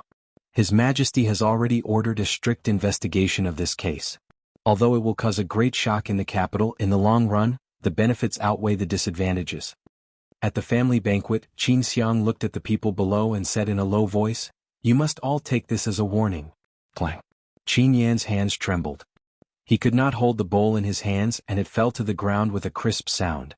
Beside him, his two brothers, who were also officials in the imperial court, were also pale. At the bottom of the banquet, the Qin family's fifth master picked up a mouthful of food and tore off a chicken leg. He threw it to the man standing in the corner and continued to eat with his head lowered. The news of the kidnapping of 40 officials and nobles in the capital was known to Li Yi last night. The case that the old emperor had ordered him to investigate was about to reach its deadline. Suddenly, the suspects turned themselves in one after another, and there was no need to investigate at all. His recent luck was simply too good. Until the eldest princess, who was not in a good mood, walked in from outside and asked, "Have you forgotten what you promised me?" Sitting across from him, Mississippi Lu, who was reading a book, put down her book and raised her head to look over. Clearly, she also wanted to know what Li Yi had promised her. Li Yi looked at the eldest princess, then turned to look at Mississippi Lu and said, "Rui, can you leave for a moment?" Chapter 924. Okay. Mississippi Lu nodded, closed the book, got up and walked back to the room. Looking at her back that was so calm and unaffected, it seemed that she was really not interested in the matter at all. Li Yi couldn't help but feel a chill in his heart. There must be something wrong when things are abnormal. With how much Rui cared about him, she would haggle over small things like a lip mark on his face, a strand of hair on his clothes, and staying out at night. How could she not be interested in his promise to another woman? What's more, this woman was her enemy. Princess Royal's expression was calm. She looked at him and asked, "Are you listening to me?"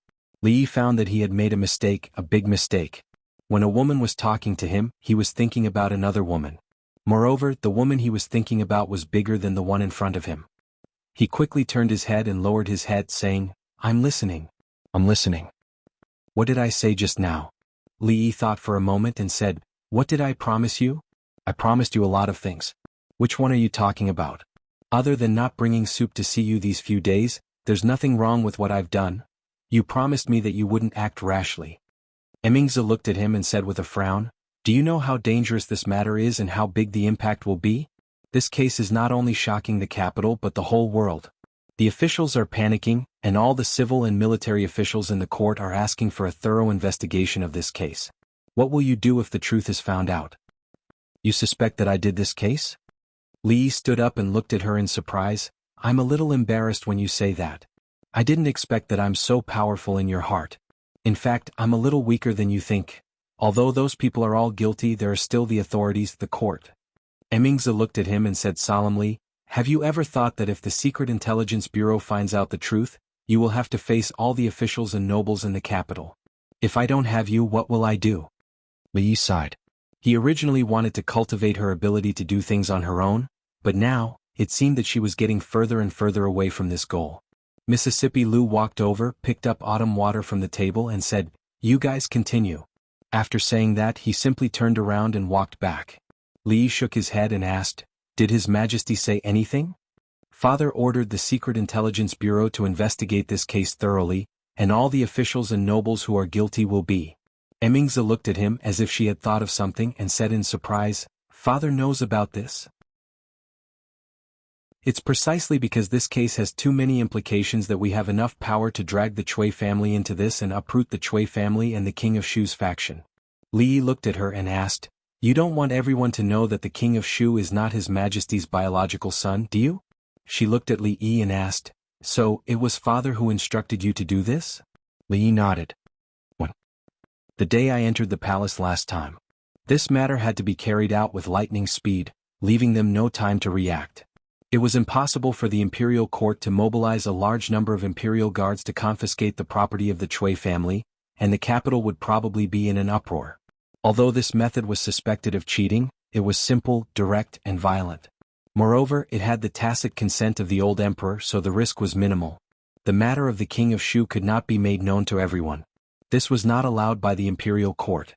Therefore, there needed to be a reason to catch all these people in one fell swoop and not leave any loose ends. Under the leadership of the Lu League, the atmosphere in the martial arts world had changed greatly. Punishing the strong and helping the weak, and helping the needy were actually working for the imperial court in disguise. This force was very powerful, but it could not be directly used by the imperial court.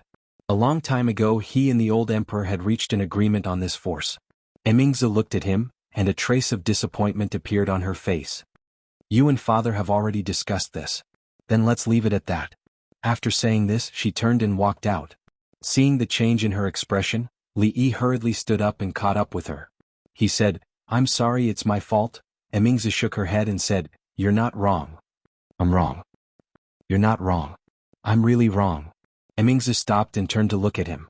She crossed her arms in front of her chest. "Tell me, what did you do wrong?" It was the greatest virtue to know one's mistake and correct it.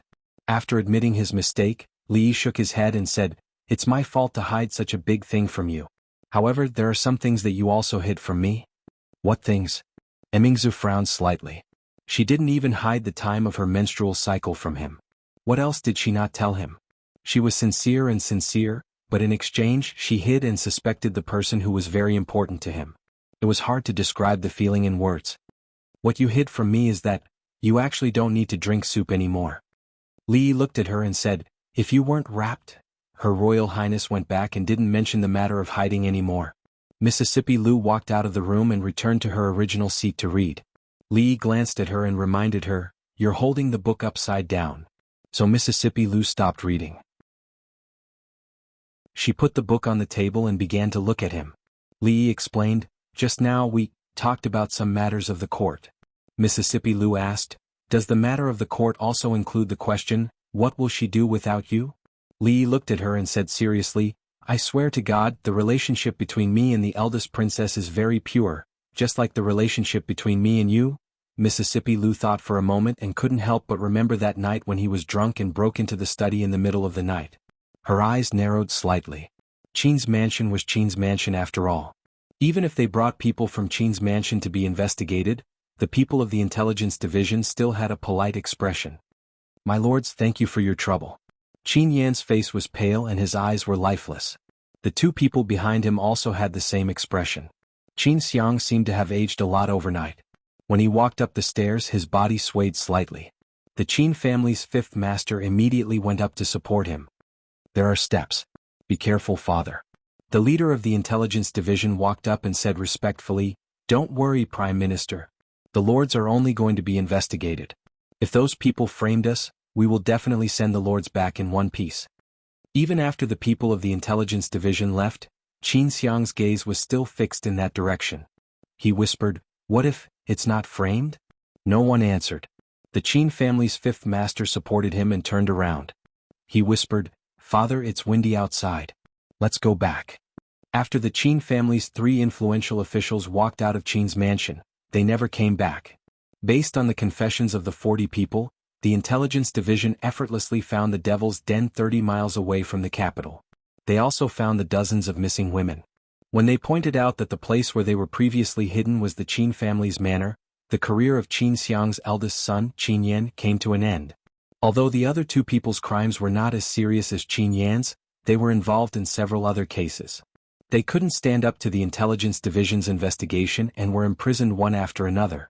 In just a few days, Qin Xiang was the only one left in the court of the once glorious Qin family. And this was not the end. As case after case was investigated, more and more people began to point fingers at the Cui family. In the Cui family's meeting hall, the atmosphere was bleak. From the nobles and officials to the common people, everyone's eyes were focused on the progress of this monstrous case.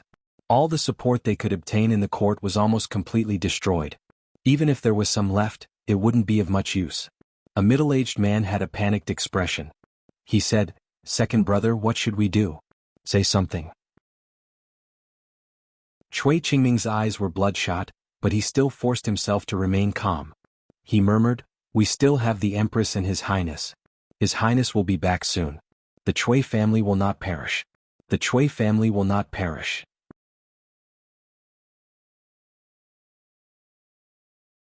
Chapter 925.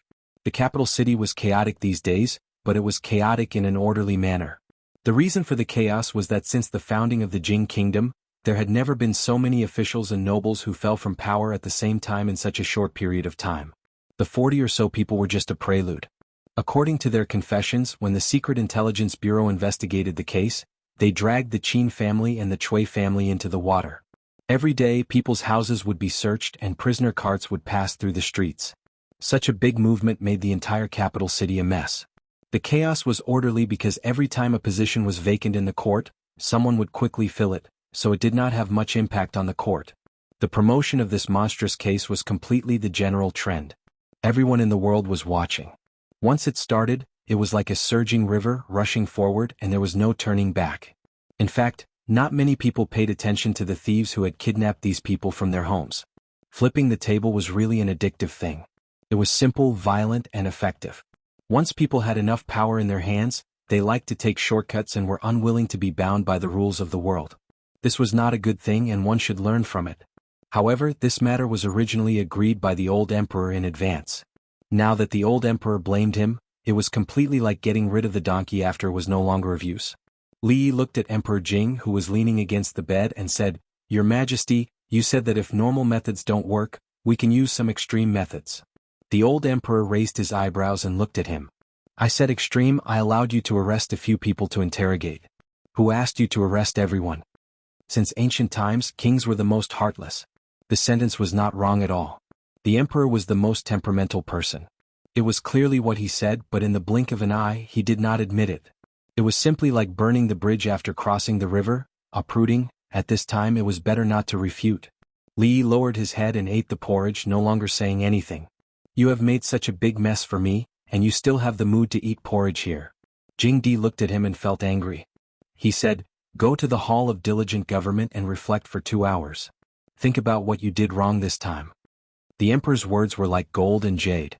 This bowl of porridge was probably not going to be finished. Li Yi tore a chicken leg and hid it in his sleeve. He bowed and said, "This subject obeys your Majesty."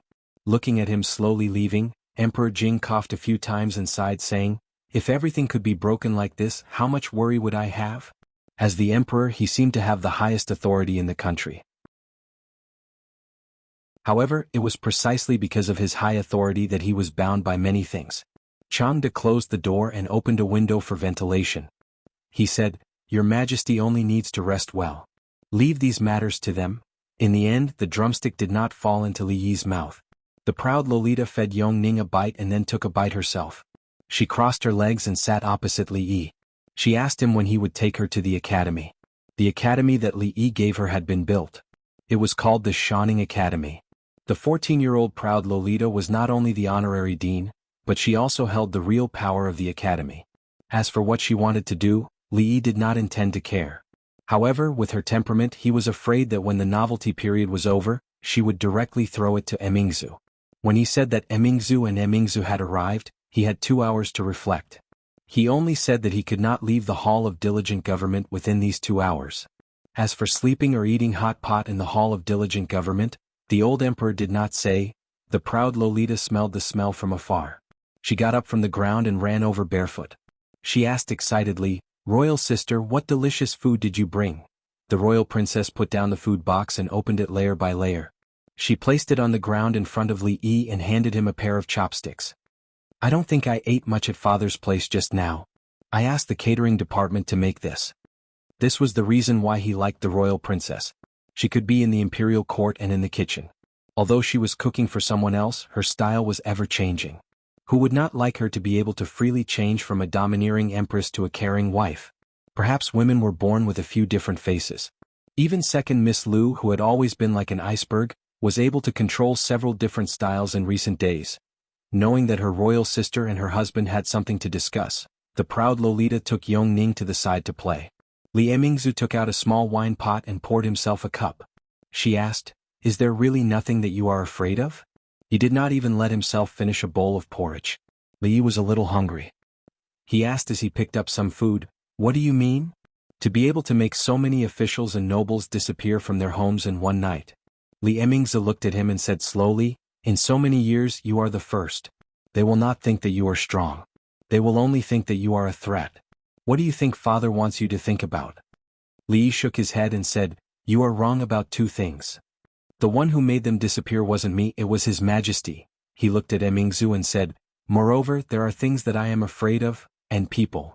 You are not even afraid of father. Who are you afraid of?" "I am afraid of Lu Rui." Li Emingzu looked at him and asked, "Why?" "She will hit me," Li Yi said honestly. "If you are like her, I will also be afraid of you." He actually understood the royal princess' worries. The nobles were the most arrogant group of people. Compared to the common people, they were the upper class. They had always lived at the top of the food chain. It had always been them who kidnapped others. When did it become others' turn to kidnap them? Now it really was. The incident this time made them understand that even if they lived in the capital and had so-called martial arts skilled guards at home, it was not enough to guarantee their safety. It was very possible that in the blink of an eye, they would be transported from their own home to some other place. They would not think that the thieves were powerful. They would only think that they were a great threat. If they could not resolve this threat as soon as possible, they would not be able to eat or sleep in peace. This was not something that could be explained by the old emperor's trust and tacit approval. This capital, this country was still in the hands of the upper class. If the matter was made clear, they could no longer stay in the capital. They could only take Rui and Xiao Huan back to their old business. Li shook his head and looked at her. Don't worry. This kind of thing will only happen once. Then he saw the proud Lolita walk over with the wine pot in her arms. She smiled foolishly and said, "Sir, how did you become two?" Li Emingzi looked to her side. The wine pot had already disappeared. The drunk proud Lolita was spanked and sent back to her room to sleep. Li Yi accompanied Yongning and spoke in a language that only the two of them could understand. When it was time, he said goodbye to her and left the imperial palace. The Chui family and the King of Shu's faction had lost their power. Although they had not been completely uprooted, he still felt that there was something the old emperor had not let him and Emingzi know. And that matter would probably be the last straw that broke the Chui family's back. Li Yi met Qin Chong at the gate of the Zheng residence. Qin Chong looked at him and asked, "It should be over, right?" Li Yi shook his head. "When it ends is up to His Majesty. Right now, it is only the beginning."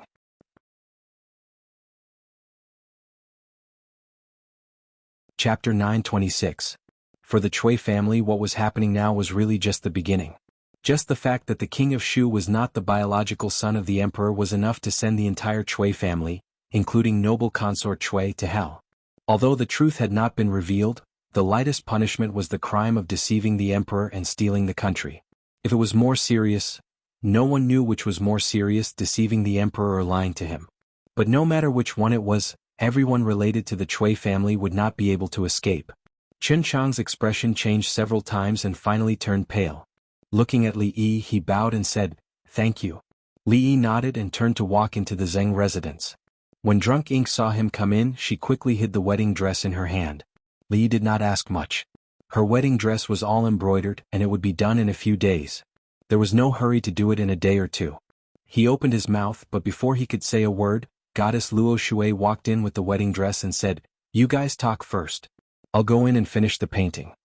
Li Yi looked at her back in surprise, then looked at Ruoqing and asked, "What's wrong with her recently?" Wan Ruoqing shook her head, her pretty face showing the same puzzlement. Li Yi frowned. Miss Zheng had been a little unusual recently.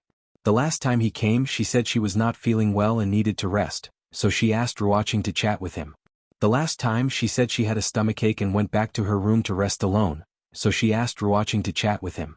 But Li Yi knew very well that there was still at least half a month before her stomachache. The last time, she said she stayed up all night to embroider the wedding dress and was too tired. She wanted to go back to her room to rest, so it was Ruoqing who talked with him. The last time, there were too many examples to mention. Something must have happened, something he did not know. Could it be premarital anxiety? Thinking about it, it seemed very likely. Many women would suffer from this disease before they got married, because it was due to some kind of psychological factor. Different people showed different symptoms. Perhaps the symptom she displayed was avoidance? Li Yi waved at Xiao Chui and waited for her to come over before asking, "Has your family's young miss been behaving strangely recently?" "No." After Xiao Chui thought about it, she shook her head and said, "It's the same as before. There's nothing strange." After saying that, he seemed to have thought of something and patted his head, saying, "If there is anything, it would be that Miss has been sleeping in Sister Ruoqing's room these past few days. It has been a long time since she slept alone." Li Yi looked at Wan Ruoqing. She nodded slightly and said, "She said that she's moving away soon and asked me to accompany her. There's nothing strange about that." Li Yi suddenly looked at her and asked, "When she slept with you, did she touch you?" "What touch?" Wan Ruoqing asked doubtfully. Then she was stunned and blushed. Drunk Mo's personality was very active. She liked to play on the bed and was not obedient when she slept. Sometimes, something that made people blush would indeed happen. Seeing the blush on her face, Li couldn't help but imagine some scenes in his mind.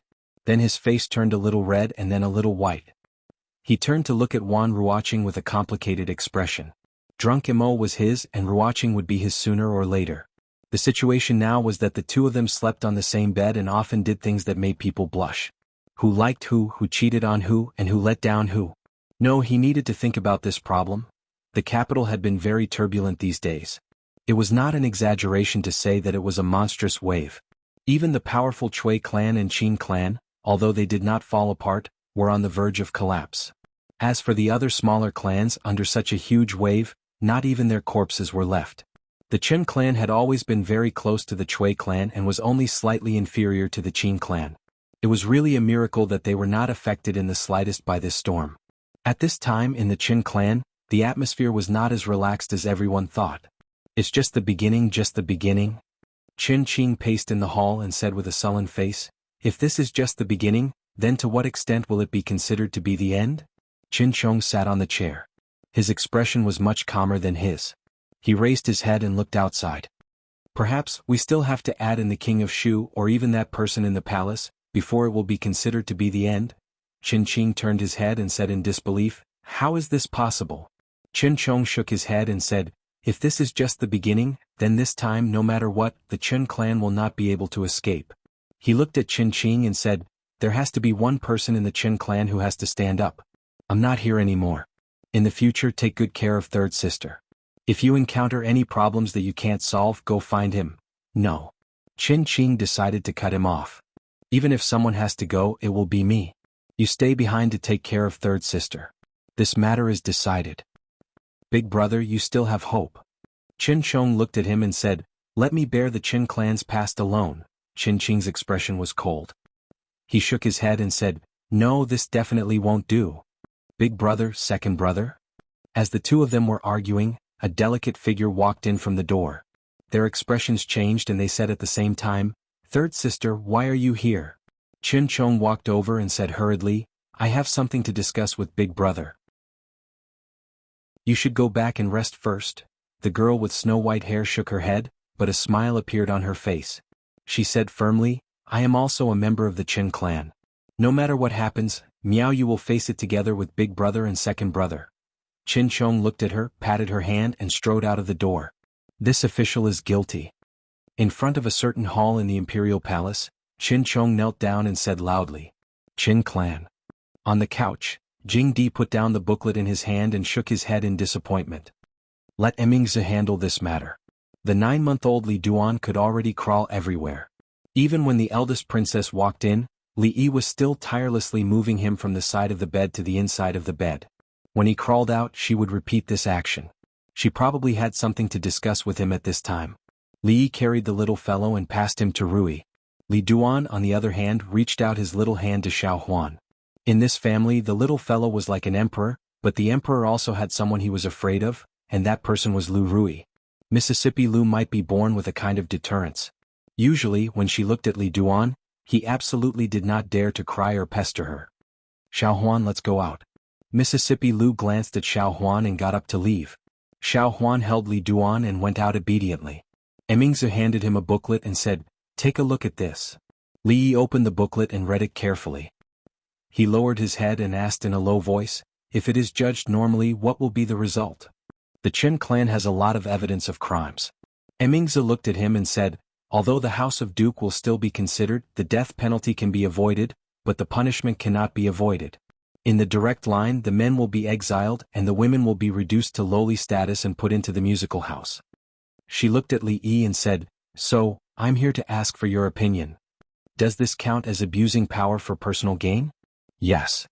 However, she looked at Li Yi and said, leniency for those who confess, severity for those who resist. Qin Chong turned himself in and according to the law, he should also be punished according to the circumstances.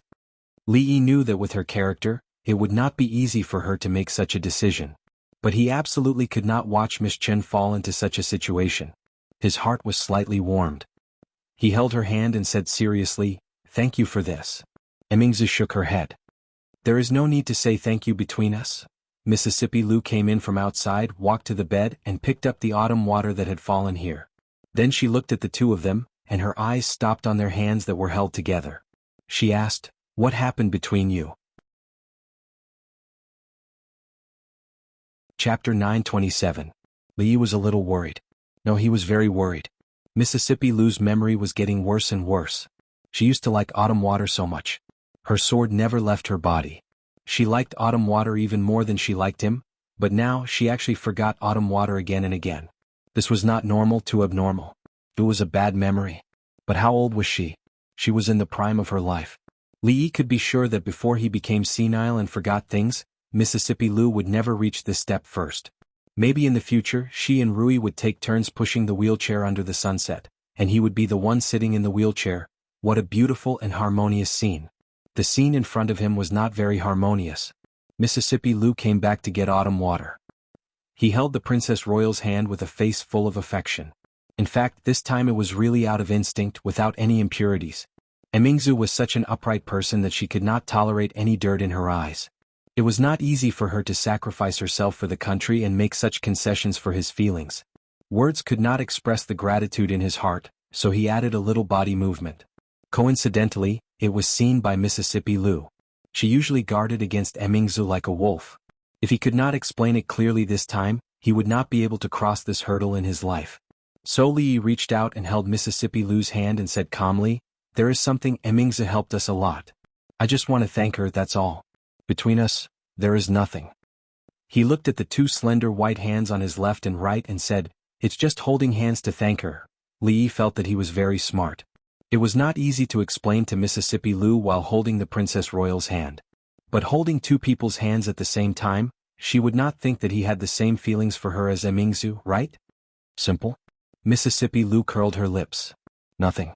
The Princess Royal shook her head. Hearing a scream from inside the house, Xiao Huan hurriedly ran in, grabbed Li Yi's hand and hurriedly said, "Son-in-law, what happened? Don't move." Li watched as Mississippi Lu and the Princess Royal left. His expression twitched slightly. He shook his hands hard and the pain in his hands lessened a little. Two violent women. It was just a handshake. Was there a need to use so much strength? Both of his hands were numb after the pain. Li Yi suspected that the bones in his hands were crushed. If he did not take revenge, he would not be a gentleman. A gentleman's revenge was never too late. 10 years later, he would make them beg for mercy. Seeing Li Yi's pained expression, Xiao Huan asked worriedly, young master, what's wrong?" Fang leaned against the door and looked outside. He retracted his gaze and said with a smile, "Don't worry, it's just that extreme joy turns to sorrow." The injury this time was considered a work injury. As the Minister of State, he had a disagreement with the Princess Royal during a discussion of state affairs and was injured by her. Therefore he could have a long time to recuperate. The case that the old emperor ordered him to investigate had expired, but he did not find anything. Fortunately, the criminals found their conscience and turned themselves in, so he did not have to worry about it anymore. The Chui family had fallen. When the tree falls, the monkeys scatter. In their hearts, they were still hoping for the return of the king of Shu to make a comeback. The Qin family had also fallen. Ever since the Qin brothers were imprisoned, Prime Minister Qin fell ill and did not attend court for a long time. The Qin family was different from the past. Compared to other criminals, their crimes were minor, but they could not be easily pardoned. Considering that High Duke Qin had contributed to the country in his early years, and that he was now old and sick, and that the Qin family had turned themselves in, the punishment was reduced.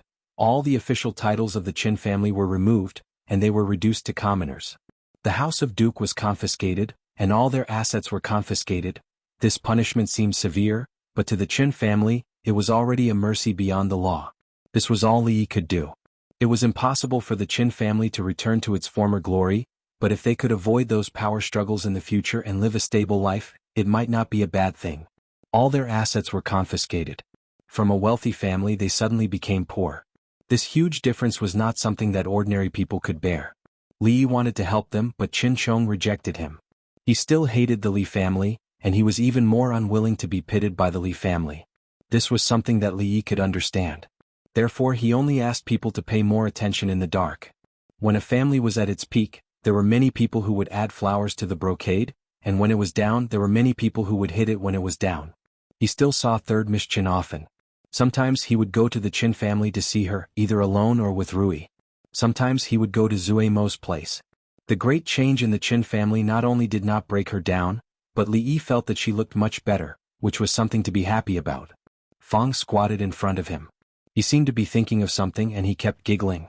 After Xiao Hong entered the family, Fang's sister-in-law was even more strict with him than before, except for Xiao Hong, who was like a sister to Wanru.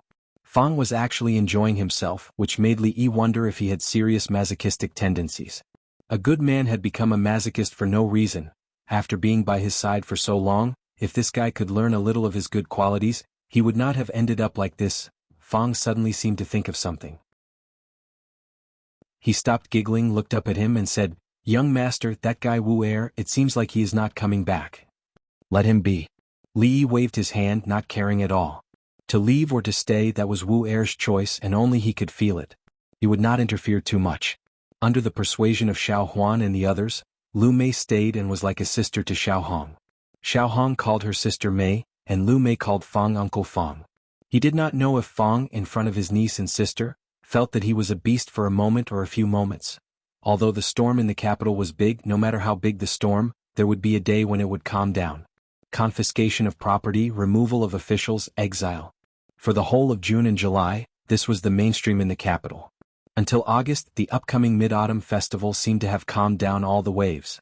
The people were extremely satisfied with the recent actions of the imperial court, and began to put more attention on the Mid-Autumn Festival. However, the people did not wait for the 15th of August, but Prince Ning first. Prince Ning, who had left the capital a few months ago, returned again. This time he did not come back alone. After Prince Ning's carriage, a row of dozens of prison carriages drove into the capital. The people of the capital stood on both sides of the road, looking at the several li-long procession passing through the street, all showing shock in their eyes. The Li family. Rui and the crown princess made an appointment to go to the cold mountain temple to pray for the safety of the little fellow and the girl from Li Xian's family. After Li Duan woke up, he cried non-stop.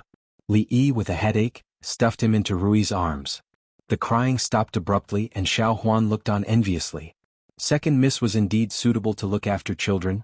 Her Royal Highness came in from outside. Rui glanced at Xiao Huan, stood up and walked outside. Mississippi Lu was becoming more and more considerate. Li Yi felt gratified.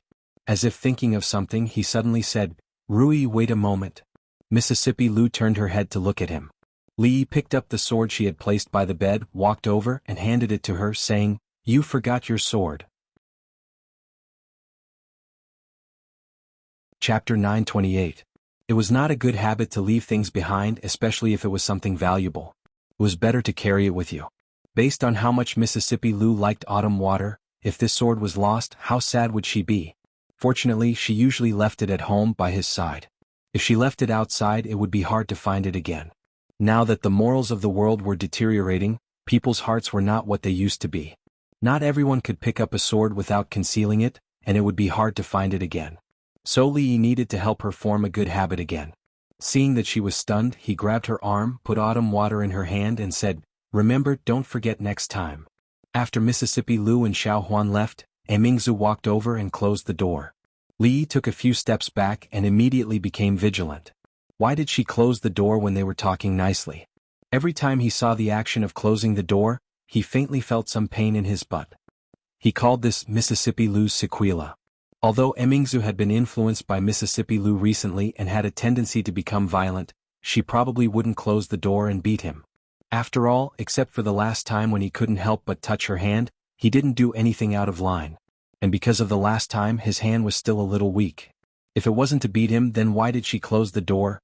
Could it be, he couldn't beat her in a fight? If she really wanted to do something, he could only struggle for a while, and in the end he might still succumb to her despotic power.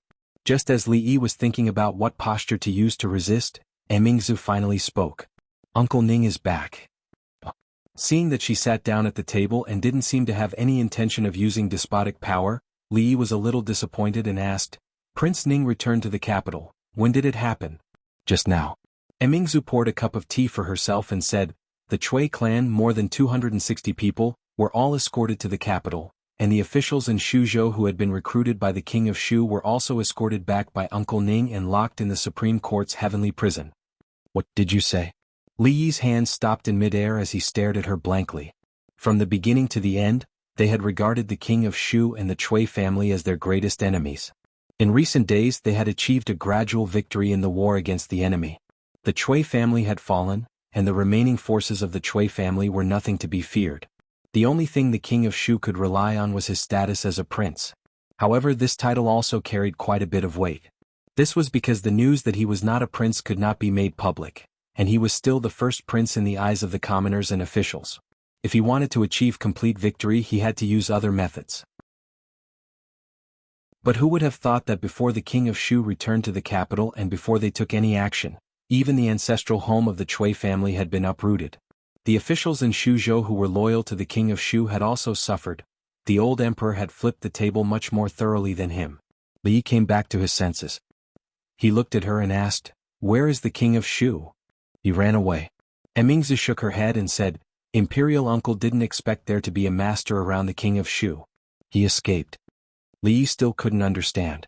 When Prince Ning left, the news that the king of Shu was not the biological son of the old emperor had not spread. There was no reason for him to attack the Cui family and the king of Shu. As a prince, doing such a thing was equivalent to rebelling. He raised his head and asked again, "Is it because the news that the king of Shu is not the biological son of his majesty has been announced?"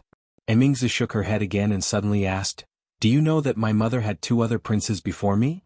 Li nodded and said, "Didn't those 2 princes die young?" Speaking of this, he seemed to understand something and asked, "Concubine Cui?" 20 years ago, the Cui family was extremely powerful. Not only did they dominate the imperial court, but they also had spies in the imperial palace. At that time, concubine Cui gave birth to a prince, and my mother successively lost 2 princes.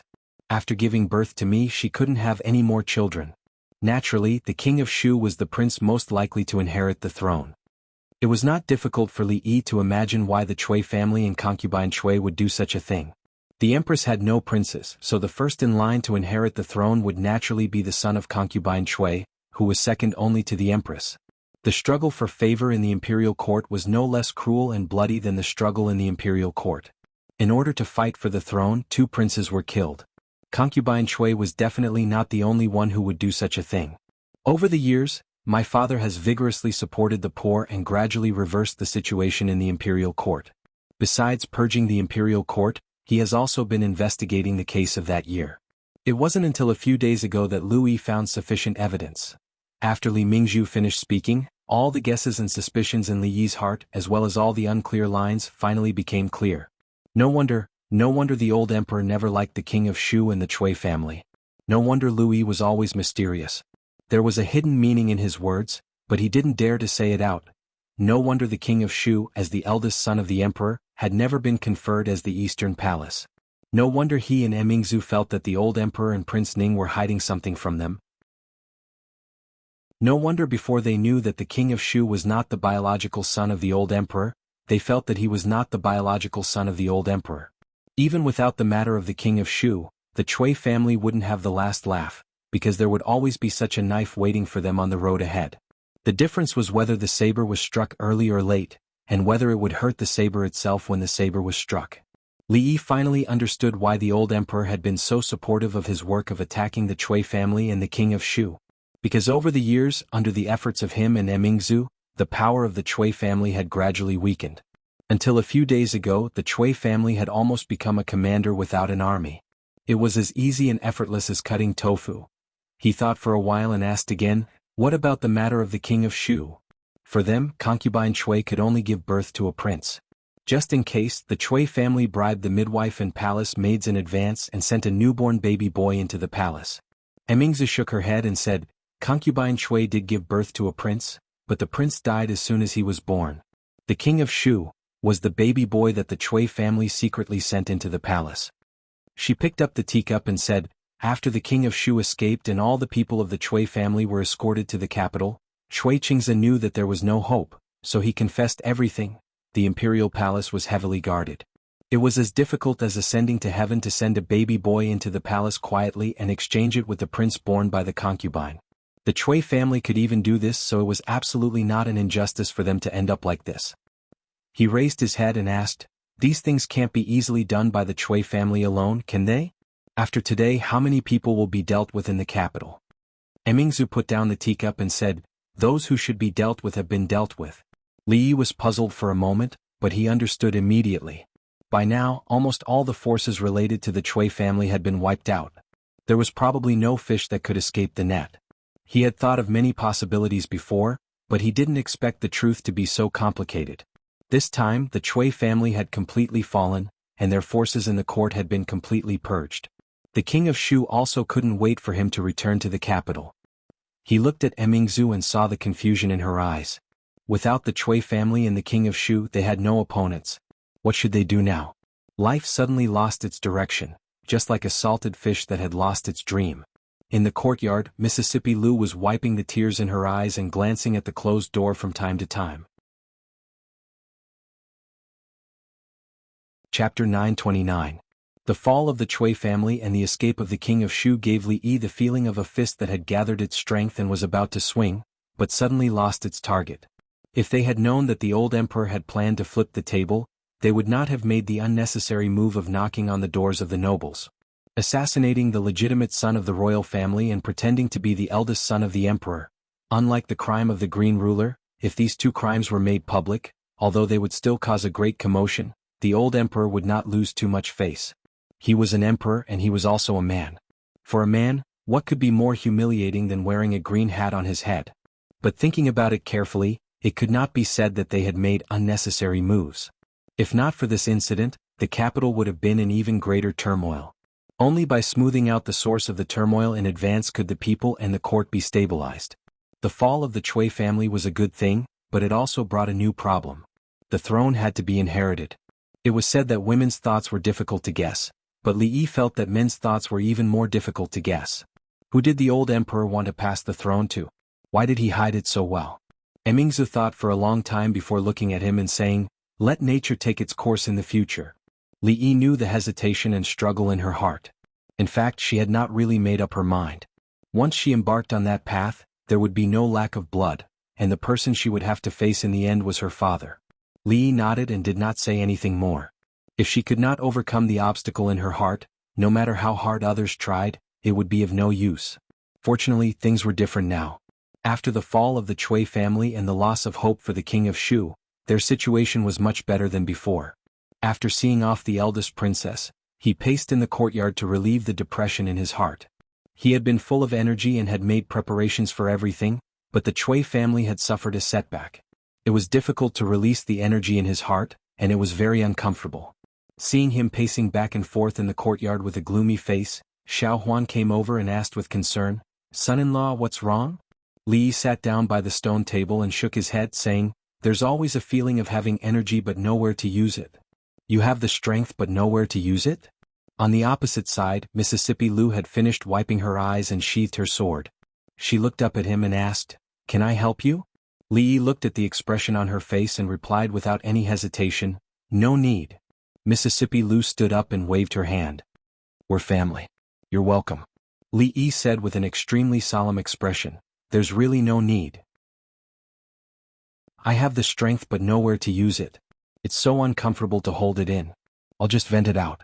I don't have anything to do now anyway. I really don't need to trouble you." It was very strange. Maybe because of her reminder, Li Xian came over. When Mississippi Lu went out, she didn't forget to bring autumn water with her. "Have you heard? The entire Chui family has been escorted to the capital." Looking at his excited and shocked expression, Li Yi nodded and said, "I heard. Emingzu just told me." "What? You don't even know what your father has done?" Li Xian shook his head and sat down to drink a cup of tea. He said, "Father didn't tell me when he left." "How would I know?" After saying this, a curious expression appeared on his face. He asked, "What should we do next?" Li Yi was puzzled. "What should we do? The Chui family has fallen and the king of Shu has fled to escape punishment. This is our best chance." Li Xian looked at him and frowned. "Take advantage of this opportunity to rope in the court officials and befriend the family of generals. Let Emingzu move forward." He looked at Li Yi and asked with some dissatisfaction, "How can you be a military advisor if you don't seize this kind of opportunity?" Li Yi had discovered a long time ago that Li Xian was absolutely warm-hearted. If Emingzu was the calm emperor, then he must be the anxious eunuch by the emperor's side. It was a pity that when it came to being an emperor, those who should be anxious were not anxious. It was useless for those who should not be anxious to be anxious. Li Yi shook his head and said, "Why don't you talk to Emingzu? Emingzu only listens to you." Li Xian took another sip of tea and looked at him. He asked, "Sit down and talk. Are you tired of standing?" Li rubbed his butt and said, "It's okay. I like to stand." These days, the capital was in a constant state of turmoil. Drama after drama was played out. Families fell one after another and rose up, including the Chui family, the Qin family, and the Qin family. They were either destroyed or declined. The degree of excitement was so great that even the new show in the brothel couldn't compare to it. Compared to these shocking things, the fact that the Qin family's young Duke Qin had absconded out of fear of punishment for kidnapping a woman and had yet to be arrested and brought to justice was not so important. These days the Qin family was much more deserted. It was not only because autumn had arrived and the leaves had withered and fallen, but also because the world had become desolate. The most important reason was because 4 of the 5 Qin brothers had been imprisoned in recent days and their families had been separated. Now that Prime Minister Qin had fallen ill, the Qin family had dismissed some of the servant girls and servants. The entire estate was even less lively. Fifth Lord. Hello, Fifth Lord. Greetings, Fifth Lord. 2 figures walked out from the depths of the small path. Along the way, the Qin family servants who met them hurriedly bowed. Wu Er swept a withered leaf off the shoulder of a middle-aged man in front of him and asked, "Fifth Lord, are we still going to the brothel to watch the show today?" "Yes." The Qin family's 5th Lord nodded and said, "But it's not the brothel. Let's go somewhere else today." Outside the capital, by a desolate river. The river was overgrown with weeds and few people were there. The reeds were as tall as a person. A broken wooden boat was anchored there. No one knew how long it had been there. In the canopy of the wooden boat, a person lay limp there like a puddle of mud. His hair was unkempt and his face was dirty. His clothes were ragged and his limbs were bent at a strange angle. If it weren't for the hair that covered his face still moving rhythmically, no one would think he was a living person. However, he really was a living person. He bit a piece of porcelain in his mouth. He bent down and laboriously cut the rope in his hand. The sound of footsteps came from outside. He put the porcelain piece into his mouth and stared ahead with lifeless eyes. A beam of light appeared in the canopy because someone had lifted the heavy curtain and walked in from outside. He ignored the stench in the canopy, walked to Qin Yu's side and crouched down. The Qin family has fallen to such a state. He looked at Qin Yu and said in a small voice, "This is what you've always wanted, right?" A glimmer of emotion finally appeared in Qin Yu's turbid eyes. "Your mother's death. Back then I was powerless." The Qin family's 5th Lord looked at him and said, "I am only Qin Wu. Before me there was still Qin Yi, Qin Air, Qin San and Qin Si. It's not up to me to decide these things, although you are very pitiful."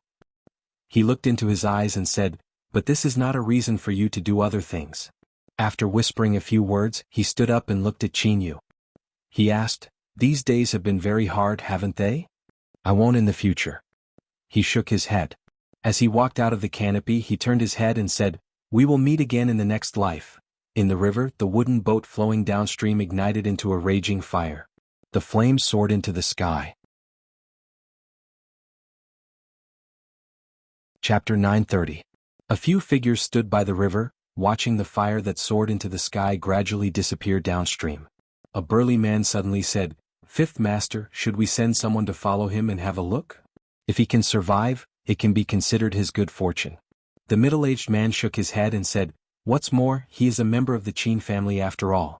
It's not a big deal for him to die in the hands of a member of the Qin family. How can you say it's good fortune?" The burly man scratched his head and said, "If we let him escape, what if he comes back in a few years or decades to take revenge? That's how it is in the opera. After suffering all kinds of humiliation, he will endure the humiliation and finally put on a show of revenge. Opera is just opera. Endure the humiliation and revenge. How can it be as simple as you make it out to be?" The burly man scratched his head and said, "Why do I feel that this kind of trick has appeared in more than just opera?" The middle-aged man thought about it and said, "Let's send someone to have a look." The Supreme Court's prison. There were many prisons in the capital city. Ordinary criminals could be locked up in the prisons of the county government and the prefectural government. Only when there were major cases or extremely vicious criminals would the Ministry of Justice take action. If the case involved officials and nobles in the capital city, it would usually be handed over to the Supreme Court. The people involved in the case of the Chui family and the King of Shu were locked up in the Supreme Court's prison. In front of the Supreme Court, the Chancellor who had just received the news hurriedly came out and bowed. "Your Highness, Your Highness, Your Highness and Lord Li, at ease." "Thank you, Princess." Li Yi and the other 2 did not come to the Chui family to laugh at them. Although Cui Qingze had confessed all the crimes, many details of the case still needed to be investigated. Li Yi and the others just followed Lui Dong to have a look. After all, the Cui family was locked up in the prison, an opponent they had been fighting against for years. In the prison there was a lot of wailing. When they passed through the prison, the sound was even more ear-piercing, as if it was going to pierce through their eardrums. It was only when they entered the innermost cell that the voices gradually became softer. Cui Qingming, who had just taken over the Cui family, was no longer as high-spirited as before. He was wearing a white prison uniform, his hair was disheveled and his face was dirty. He was chained to the cell. When the cell door opened, he raised his head to take a look, but quickly lowered it again. There was no expression on his face. Cui Qingming was a sinister and ruthless person. In order to achieve his goals, he would not hesitate to use any means.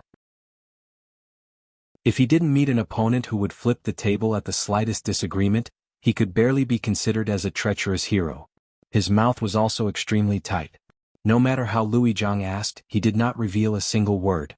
An official from the Supreme Court could not help but say in a low voice, "Sir, to deal with such stubborn criminals, torture is the most effective way." Lui waved his hand. "Take me to Cui Qingze's cell." Cui Qingze was the former head of the Cui family. He knew as much as Cui Qingming, but his temperament was not like Cui Qingming's, so he was a good breakthrough point. Lui had always adhered to the principle of not using torture unless it was absolutely necessary.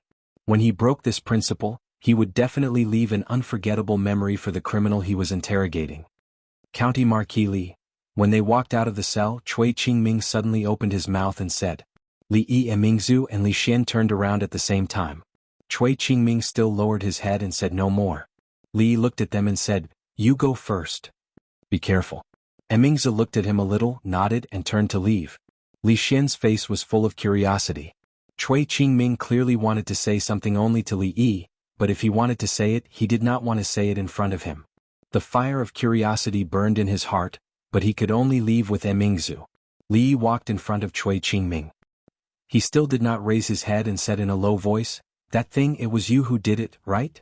Li didn't know which incident he was talking about, but the things that happened to the Cui family, which one of them wasn't his doing? No matter which incident Cui Qingming was talking about, he wouldn't be wrongly accused. Cui Qingming raised his head slightly. "More than 40 dignitaries were kidnapped by you. Forcing the king of Shu to leave the capital was also your doing. The downfall of the Yu family and the Chu family was driven by you behind the scenes. It was you who turned Liuli into glass and almost shook the foundation of the Cui family. I never thought that even Seng Shichen. I'm afraid that you have something on him." Li shook his head. "You really misunderstood this. Lord Sing did it voluntarily.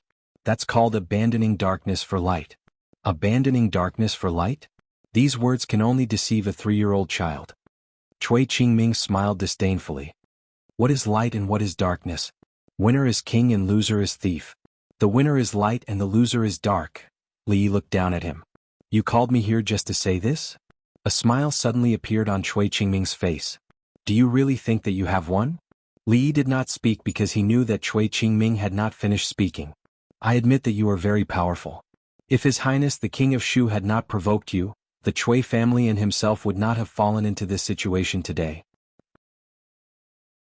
Cui Qingming shook his head and said, "You have indeed done it. Step by step, you have pushed the King of Shu further and further away from that position. You have pulled out the tendons of the Cui family one by one. You can control what the people say and what they do. You can make all the officials and dignitaries in the capital unable to sleep well. You can force the eldest prince out of the capital. In front of you, the century-old families are nothing but chickens and dogs. But, do you really think that you have one? Although your surname is Li, you are not that Li." Cui Qingming sneered and the expression on his face immediately became ferocious. He said in a cold tone, "The more you win now, the worse you will lose in the future. How many days does His Majesty have left? Even if the King of Shu cannot ascend to the throne, there will always be other princes to replace him. How can they tolerate people like you appearing in the capital, in the Jing kingdom? The day the new emperor ascends to the throne will be the day you die. And there is the eldest princess. Haha, do you think that you will be safe with the protection of the eldest princess? After a few days she will not even be able to protect herself. How can she protect you?" The sneer on his face gradually turned into a wild laughter. "Li Yi, County Marquis Li, Dr. Li. I will wait for you in the underworld. Going early doesn't mean that you are doing well. Li looked at him and shook his head. He said, "It is not easy to build a foundation in the underworld. Guarding it well is the right way. Don't wait for me." Li Xian leaned on the wall outside a prison cell and muttered, "The relationship of the Cui family is really messy. The third son of the Cui family actually has an affair with the eldest sister-in-law. Although Liu Yi was investigating a serious case, there would always be some indecent things mixed in a serious case. He only asked a servant of the Cui family to point out the crimes of the Cui family in order to reduce the punishment. But he didn't expect that such a scandal would break out. He was surprised for a while and looked at Emingzu. He saw that she was staring at the front in a daze. She seemed to be in a trance.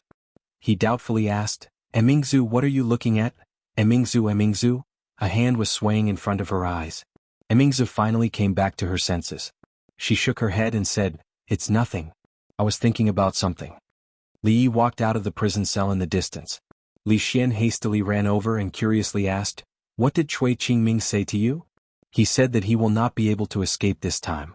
He asked me to burn more paper money for him." "Why?" Li Xian curled his lips and said, "It is not your turn to burn paper money. Just don't burn it. He has no clothes to wear and no money to spend in the underworld." Emingzi looked at Li Yi. Her lips slightly opened as if she wanted to say something.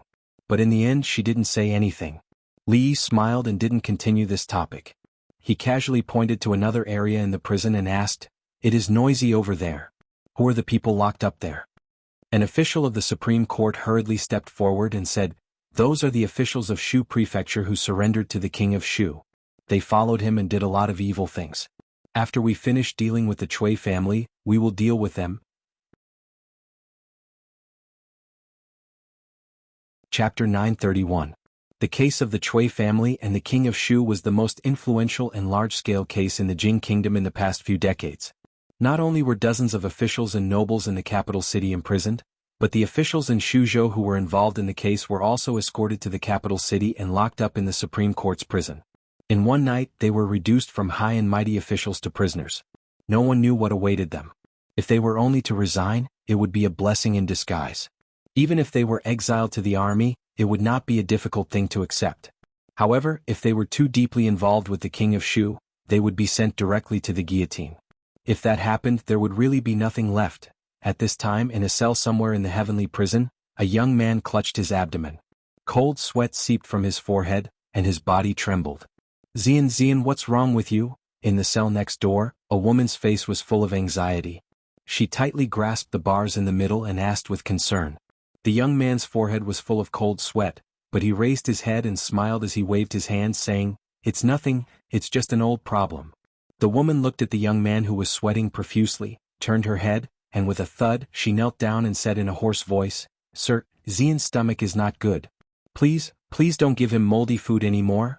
The officer looked back and said expressionlessly, "It's already come to this, why are you still being picky?" The woman weakly collapsed to the ground.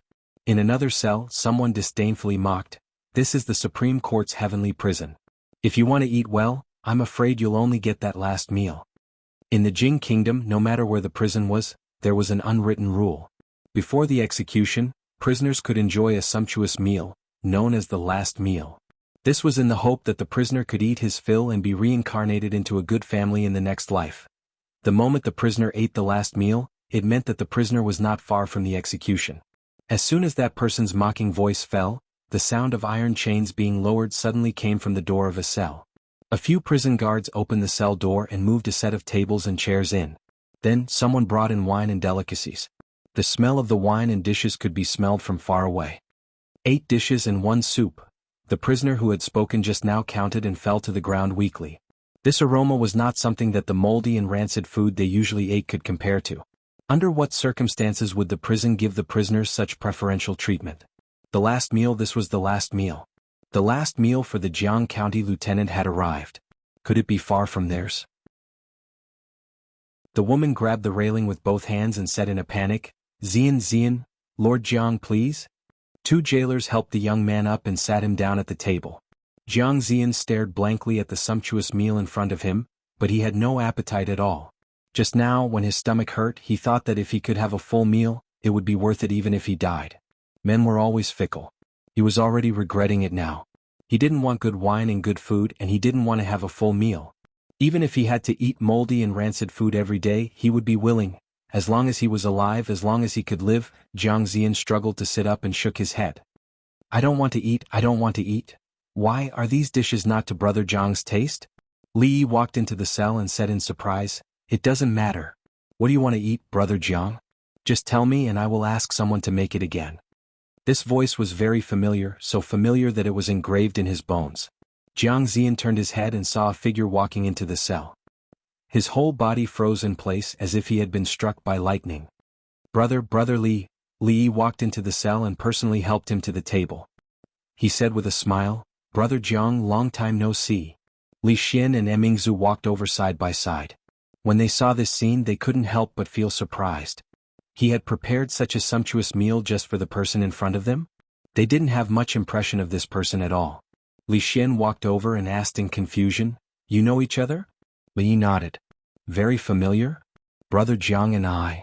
Li Yi patted Jiang Ziyan's shoulder and said, Are friends who have gone through life and death together? Gone through life and death together? Li Xian murmured. When he looked at the young man, he immediately frowned. Li Yi pointed to the two people and introduced them to him. This is the eldest princess and this is Crown Prince Li Xian. The eldest princess was in power, and Crown Prince Li Xian was in charge of the Academy of Sciences. How could Jiang Ziyan not have heard of these two people? He hurriedly got up and saluted. Greetings, eldest princess, greetings, your highness. Li Yi looked at the woman in the next cell and asked, This is? Jiang Ziyan lowered his head and said, This is my wife. Li Yi was surprised and said, Brother Ziyan got married? When? Jiang Ziyan said, Just last year. Li Yi looked back at a jailer and the jailer immediately understood. He hurriedly ran over, opened the cell door and invited the woman over. Ziyan, these people. The woman still didn't know what had happened. She was nervous and whispered. Jiang Ziyan hurriedly introduced them. This is Lord Li, this is the eldest princess, and this is Crown Prince. After another round of greetings, Jiang Ziyan and the woman didn't want to sit down at first. Li Yi persuaded them for a long time before they sat down nervously. Li Yi knew that Emingzu and Li Xian must be full of doubts now, so he briefly described what happened in Shuzhou to them. Their friendship was real. If it weren't for Jiang Ziyan, he and Rui wouldn't have been able to leave the city safely, and naturally, there wouldn't have been such a thing in the future. After knowing the inside story, Li Xian looked at Jiang Ziyan without the dissatisfaction in his eyes. Li Yi looked back at the official of the Supreme Court and asked, What crime did he commit? The official of the Supreme Court looked bitter and said, He didn't commit any crime, but Lord Jiang is under the command of the King of Shu. Jiang Ziyan lowered his head. Sometimes one didn't need a specific crime to be convicted. It was normal to be implicated by following the wrong person. He looked at Li Yi with a hint of hesitation on his face. After a long time he said, Lord Li, Jiang Ziyan deserved to die. But for the sake of our past relationship, can you save my wife? She is innocent, Ziyan.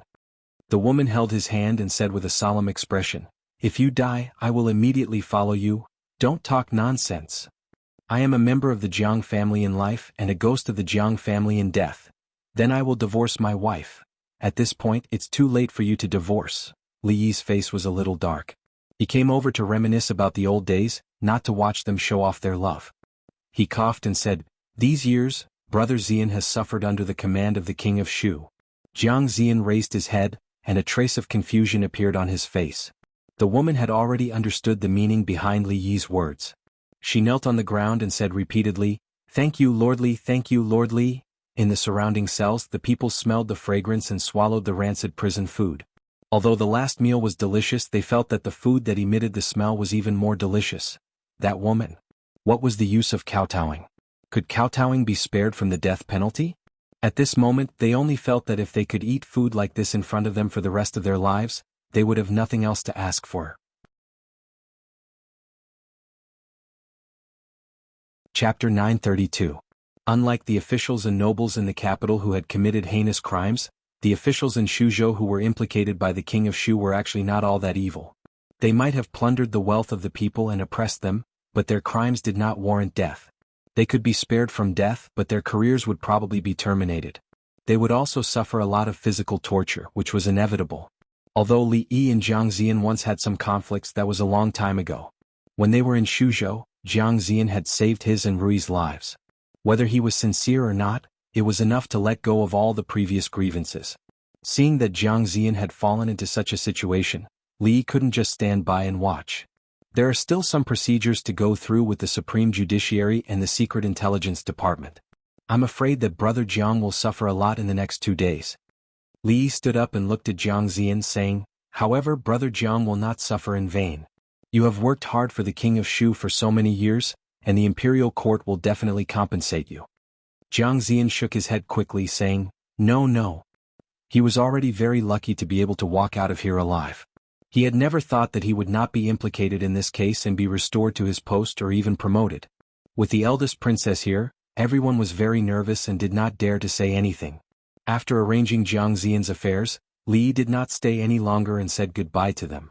After Li Yi and the eldest princess left, an official of the Supreme Judiciary immediately changed his expression. He glared at several jailers beside him and said, "Hey you guys, what are your eyes doing? Hurry up and clean up this place for Mr. Jiang." No one had expected that there was such a person hidden in this group of criminal officials. He was a sworn friend of County Marquis Li and a spy hidden around the King of Shu. If he got out of here in the future, he would have a meteoric rise. Although he could not get Mr. Jiang out of here, it was still possible to improve the living environment of the prison cell. Here, clean this place up. Clean the bucket, change the bucket every 2 hours and bring a new quilt over. Then he looked at the woman who was holding Jiang Daren's hand. He rolled his eyes and said, "Jiang Daren, I'm really sorry. Recently the prison has been tight. Why don't you and Madame Jiang stay in the same cell for the next 2 days? Jiang Ziyan could naturally feel the kindness of the official of the Supreme Judiciary. He nodded and said, "Thank you very much, Your Excellency." The official of the Supreme Judiciary smiled and said, "You are welcome." Very soon the entire cell was clean and spotless. The single bed was replaced by a double bed. The quilt on the bed was also brand new. Even the cell was surrounded by curtains that could be drawn down at any time. It was like an independent little world. Beside the bed, the young woman held Jiang Ziyan's hand and asked in confusion, "Husband, what's going on between you and Master Li?" Jiang Ziyan sighed, and a trace of reminiscence appeared on his face. He said, "It was an autumn day 3 years ago. I had just become a jinshi. I was full of passion and high spirits. That day, Prince Ning held a banquet in his manor and invited all the jinshi of Qing and prefecture. Then I met him, and then I was sent to the remote Shuzhou." Jiang Ziyan sighed and murmured, "It's either a blessing or a misfortune. It's really hard to tell." In the other cells, everyone looked at the isolated area with envy. He really didn't expect the Supreme Court's heavenly prison to be so attentive. Not to mention the sumptuous last meal, there was actually such obvious preferential treatment. There was food, a bed and a woman. This didn't seem like a prison. However, thinking that this might be his last day of enjoyment, no one envied him anymore. It was just a temporary happiness. Maybe tomorrow he would have to face a knife on his head. They just put their ears to the wall and listened quietly and listened. Louis still had to collect evidence with the people of the Supreme Court. These days they ate and lived here. Li Yi and the other two went around the heavenly prison and walked out of the Supreme Court. The King of Shu ran away and the Cui family is finished. It's really hard to accept. Li Xian sighed and asked, "Emingzu, what should we do next?" Emingzu walked with her head down and didn't respond. Li Xian looked back at her. "Emingzu?" Emingzu came back to her senses and looked at him. She nodded and said, "Yes, you're right." Li Xian was stunned and asked doubtfully, "What did I say just now?" "I still have some things to deal with. I'll go back to the palace first," Emingzu said and strode away. Li Xian looked at her back and touched his chin that didn't have a beard. He said, "She has something on her mind." Li counted on his fingers and said, "Women have a few days every month. She'll be fine in a few days." Li Xian didn't continue this topic. He suddenly asked, "Has your butt healed?" Li looked back at him and said with a frown, "My butt has always been fine. I saw it when I went to your house the other day." He shook his head and looked at Li Yi. He said pitifully, "I think, compared to you taking her down, it'll be easier for her to take you down." Yunshi village was a village dozens of miles away from the capital. It relied on the mountains and the rivers. Yunshi village had its back to the mountains and water. The villagers mainly made a living by fishing and farming. Occasionally they would go into the mountains to hunt and walk dozens of miles to the market in the capital to exchange for money. The rich people in the capital were very fond of the wild animals in the mountains. The village was remote and not close to the official road. For hundreds of years, the villagers of Yunshi village worked at sunrise and rested at sunset.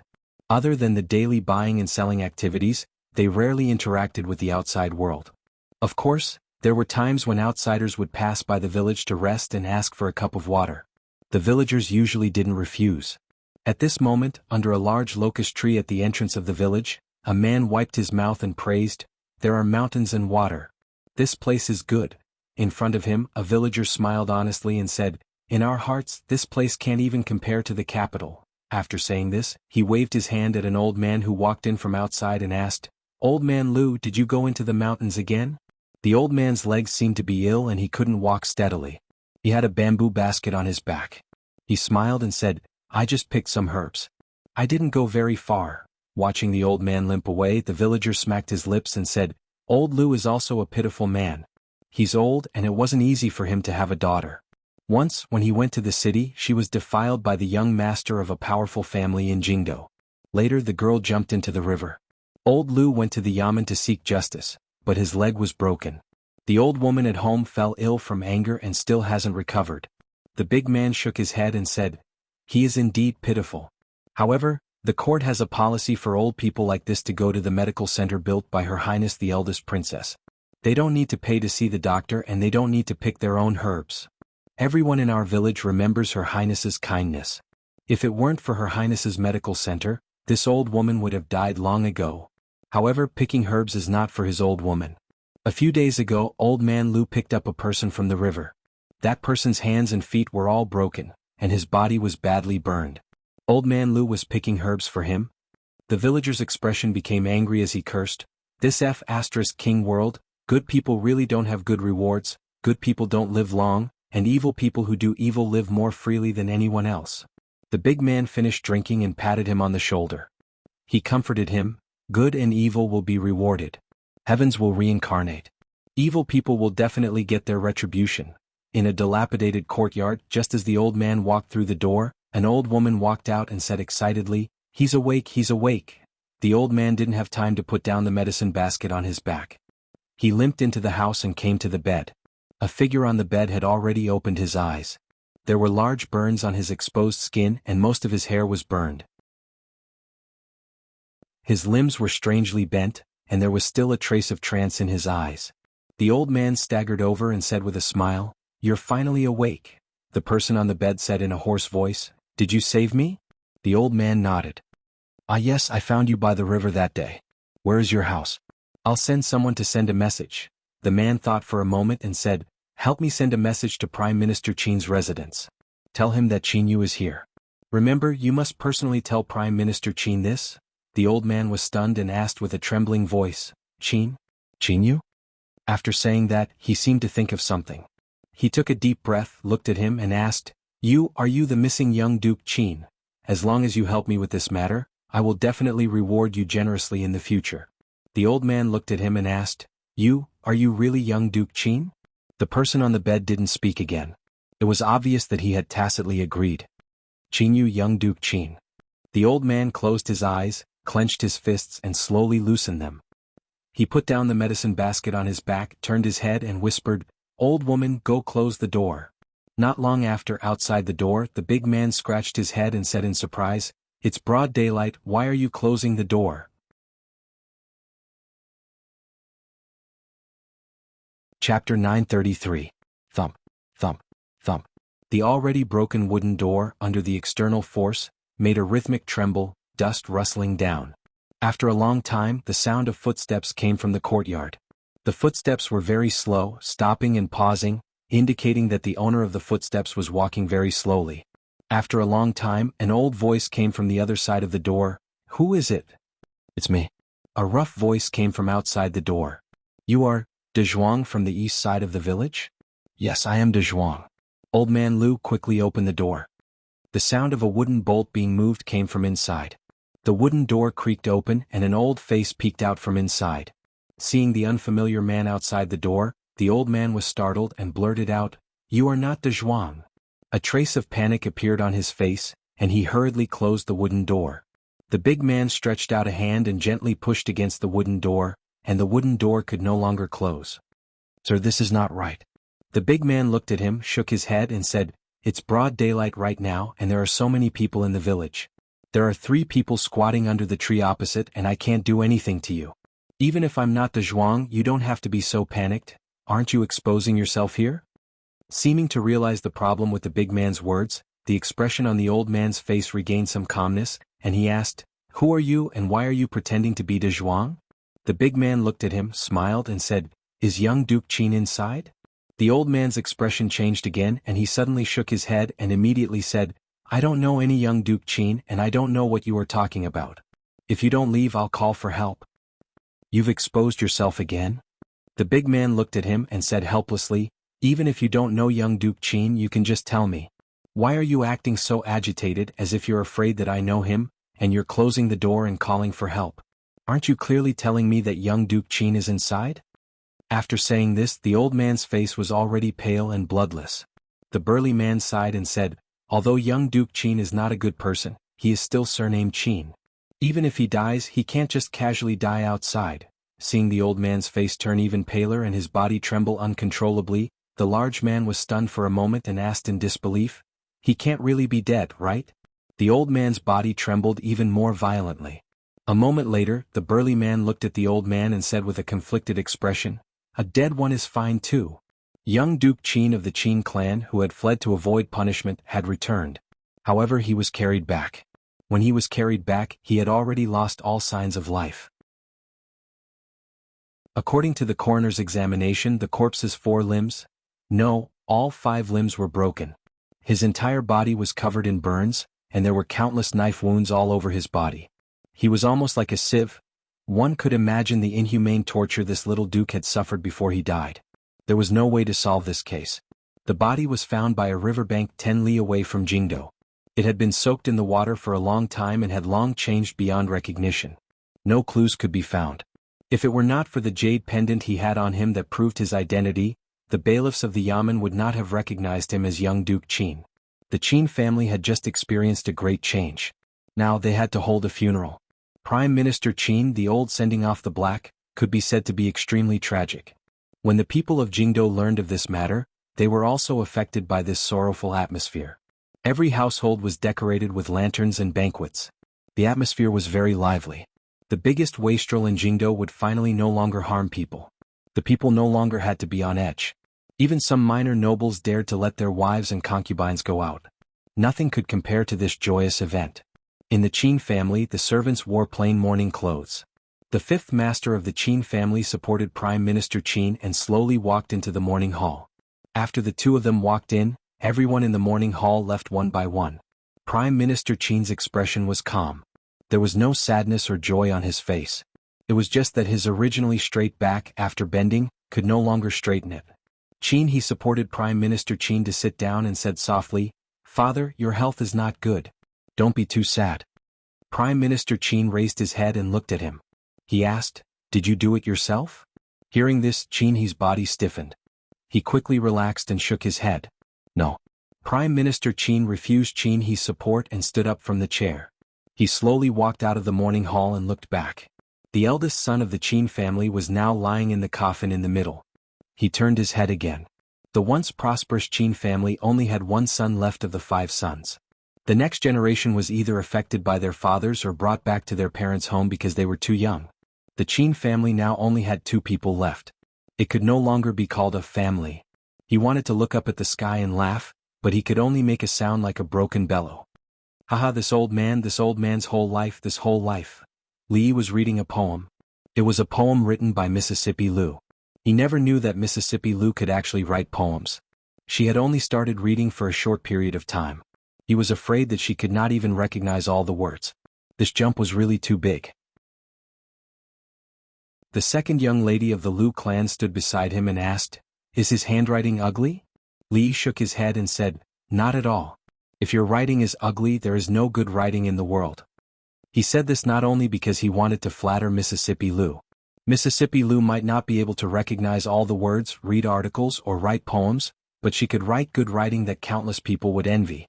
For a master like her, if she could not even control her body, she would not dare to go out and brag about her ranking on the heaven list. What's more, her handwriting was very similar to the one she usually used. Wouldn't it be like slapping her own face if she said that her writing was bad? An imperceptible joy appeared on Mississippi Lou's face and she asked, "Really not ugly?" Li said seriously, "Really not ugly, I swear to God." Mississippi Lou breathed a sigh of relief. "That's good. I found your old handwriting and copied it. I was still worried. It's just that the tone is wrong. There's no mood, no rhythm, and no rhyme. In terms of words, you need to think about it." Li frowned and looked at Mississippi Lou and said, "Rui, I think you should focus on practicing your sword. If you don't believe me, look up and see who the heavens have forgiven." Li ran around the courtyard, and as he ran he turned back to warn second young mistress Lu. "Qin Yu has committed many evil deeds and now he's dead. You know how tragic his death was. If you continue to treat me like this, when the day comes that my martial arts surpasses yours, I promise I will repay you 10 times, 100 times for what you've done to me today." Mississippi Lou held autumn water and looked at him coldly. She followed behind him at a steady pace. "I've decided to listen to your advice and practice my sword." Mississippi Lou's autumn water was out of its scabbard. Things could not be more serious. Seeing Rui standing at the door, Li quickly said, Rui, don't just look, take care of her." Rui smiled and walked into the room with Li Duan in her arms. Li looked at the sloppy old man leaning against the tree and said, "Su, 10 chicken legs, 10 chicken legs, help me stop her." The sloppy old man raised his head and glanced at him, then looked away again, focusing his attention on the little yellow book in his hand. In the entire courtyard, there were only 2 people who were more powerful than Mississippi Lou. One didn't care about the relationship between husband and wife, and the other didn't care about the morality of the martial world. Mississippi Lou's butt would swell when her hands and feet landed on it, and when autumn water landed on it, her butt would be gone. Her butt was more important, and it was best to escape. He channeled all his true yuan to the soles of his feet, and his whole body turned into a shadow, disappearing from where he stood, heading straight for the direction of the courtyard's entrance. Bang! Unexpectedly he bumped into a figure and Li staggered. He looked at the eldest princess who was standing at the door, clutching her chest, frowning slightly, and looking at him with dissatisfaction. His expression changed and he asked with concern, "Are you all right? Where did you bump into? Does it hurt? Do you want me to massage it for you?"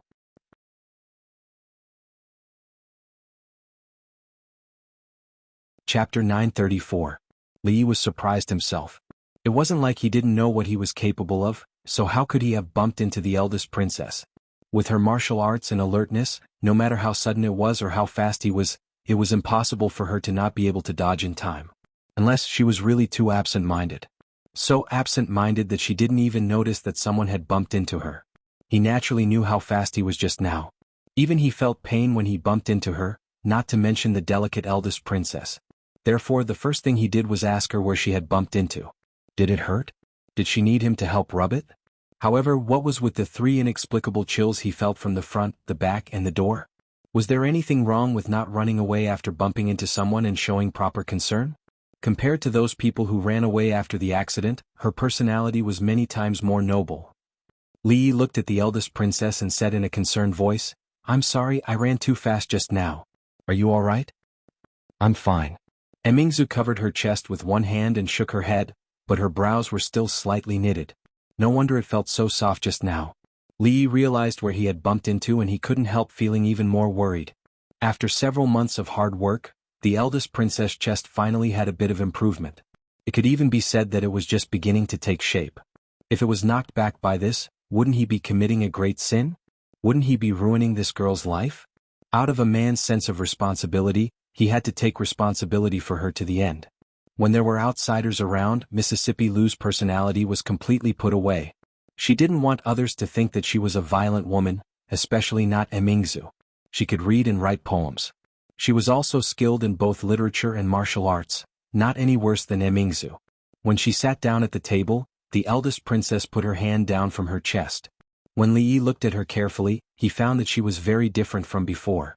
Although her clothes were as neat as before, and her hair was not disheveled, her complexion was much more haggard than a few days ago. She seemed to be extremely exhausted, and this exhaustion was not shown on the outside but on the inside. In the past, when she stood next to Second Miss Lu, the only thing that she could compare to Second Miss Lu was her luxurious temperament and her equally good looks. Now her temperament was gone and her beauty was gone. Although her haggard appearance gave her a different feeling, it was a beauty that only a few people like him could appreciate. Li was really worried this time and asked, What's wrong? Why is your face so bad?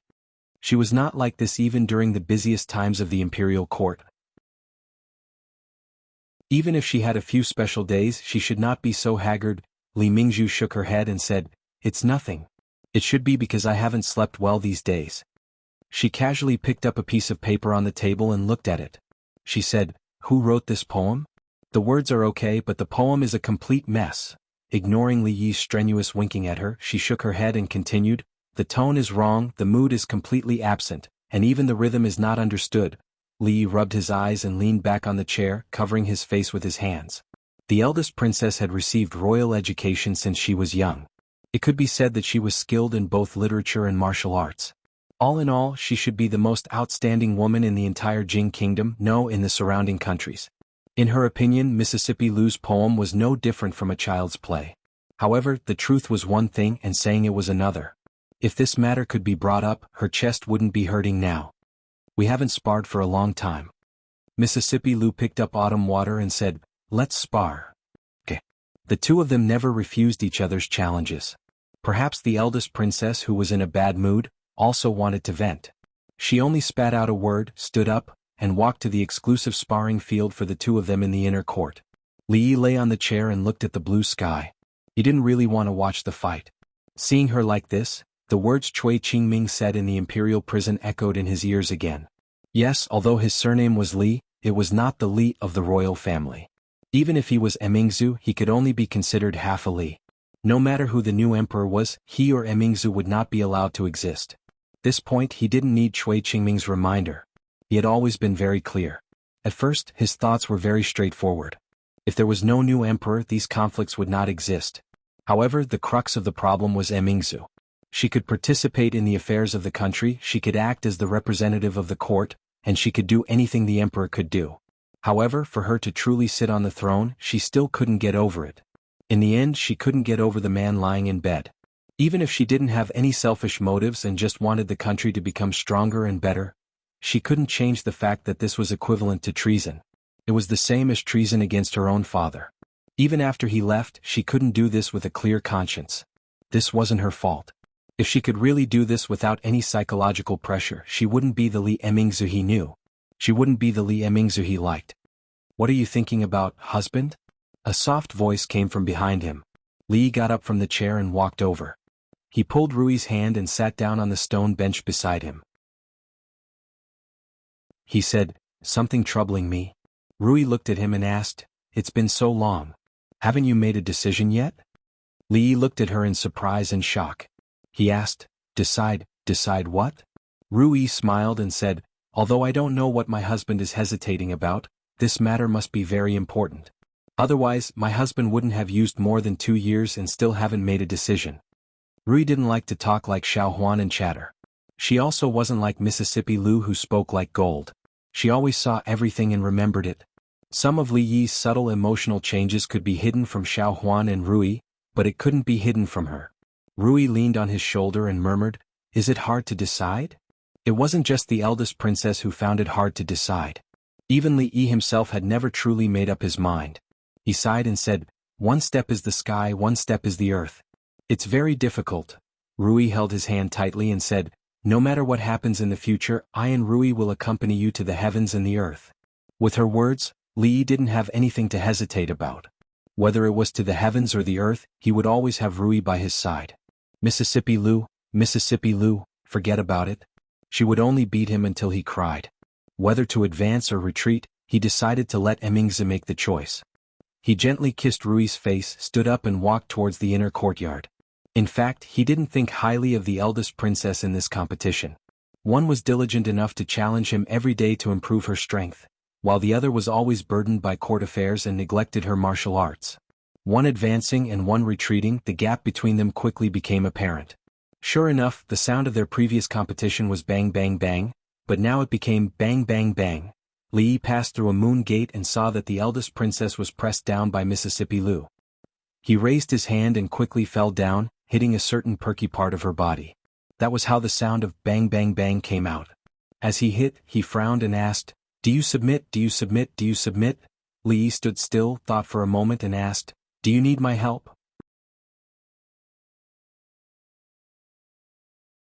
Chapter 935. Help? How do you want to help? Mississippi Lou's raised hand stopped in the air and she looked over.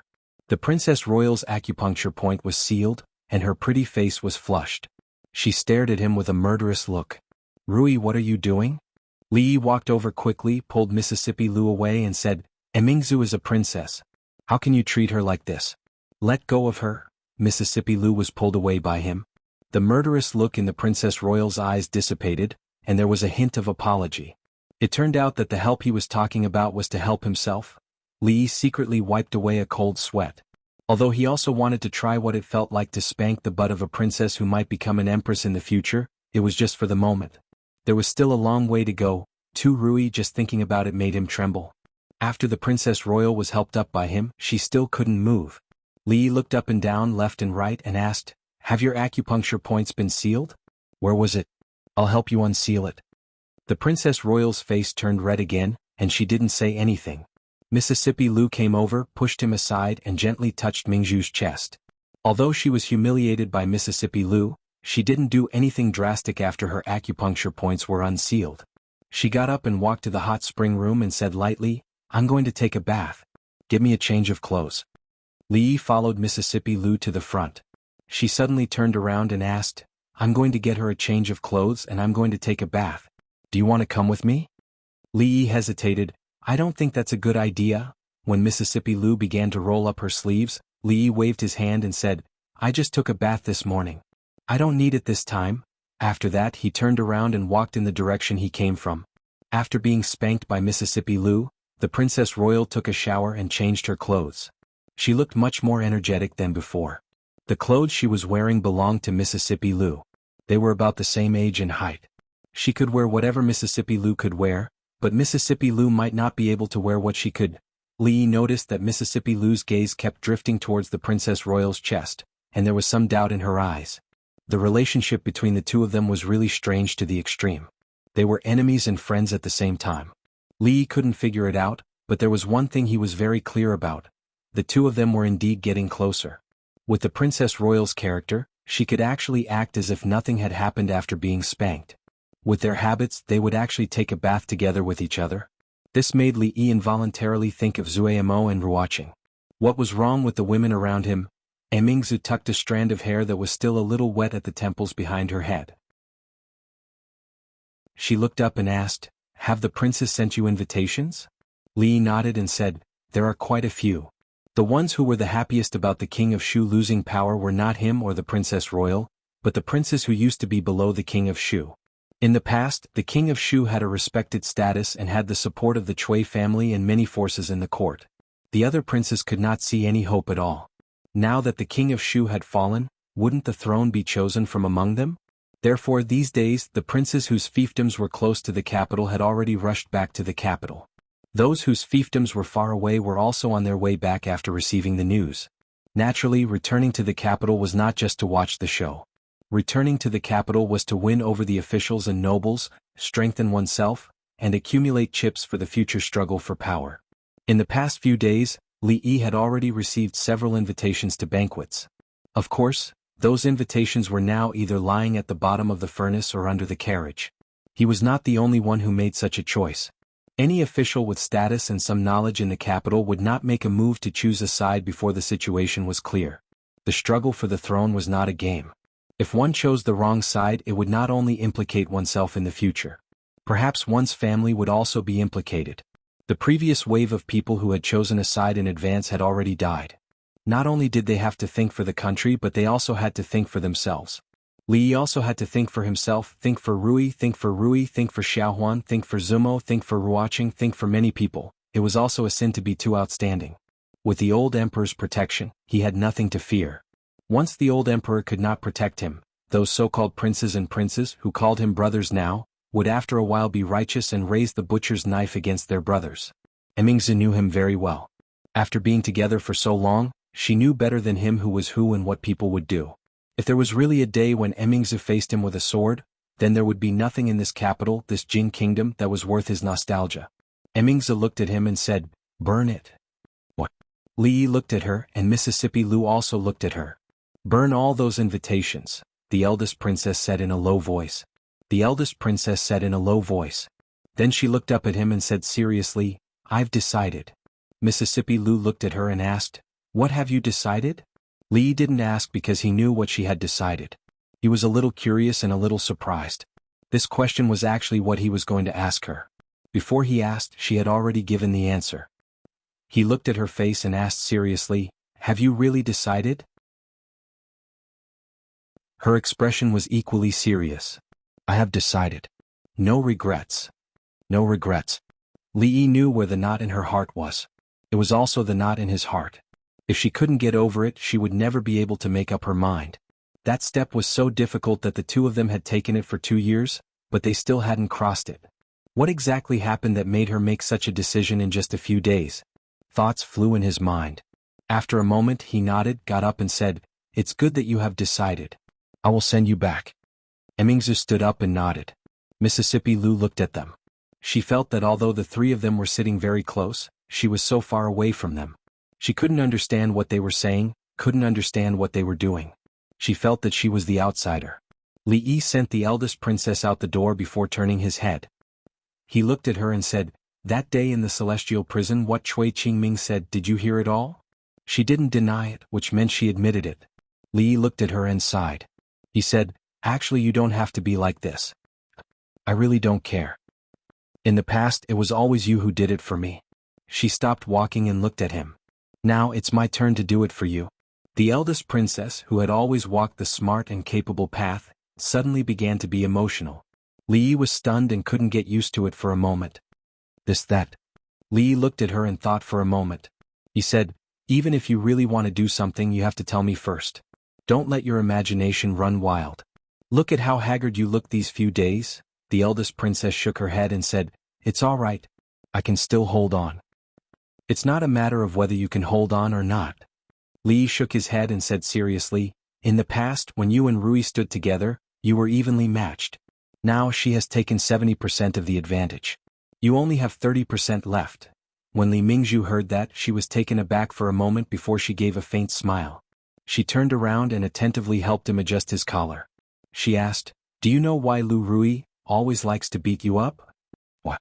Li Yi immediately became spirited and asked curiously. This was something he had been puzzled about for a long time. He couldn't understand why the violent and savage Mississippi Lu didn't beat others but always beat him. In the end he could only attribute it to the whole family. She couldn't beat Rui, and beating Xiao Huan would seem like bullying the weak. She could only bully him to get a little bit of psychological satisfaction. Emingzi helped him fix his collar. Then she clenched her fist again and said, Because I also like.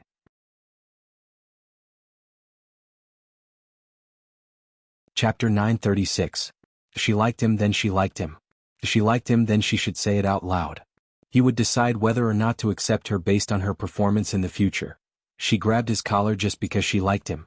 He almost suffocated to death. What kind of like was that? His collar was grabbed by her. When Li Yi walked back, he tidied his collar and ordered the gatekeeper, Send an invitation to all the manners who sent the invitation. Tell them that I'm sick and can't go. If you don't want to go, then don't go. Telling others that you're not going was basic etiquette. He straightened his collar and tidied his clothes before walking into the courtyard. Otherwise, Mississippi Lu might think that he did something else when he sent Emingzi back. He didn't mind, but what about Her Royal Highness's reputation?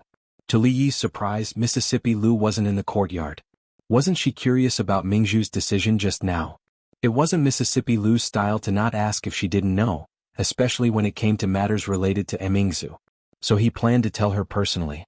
When she asked, he didn't say anything. When she didn't ask, he took the initiative to run over. Li Yi thought for a while and felt that his behavior was a little cheap. So be it.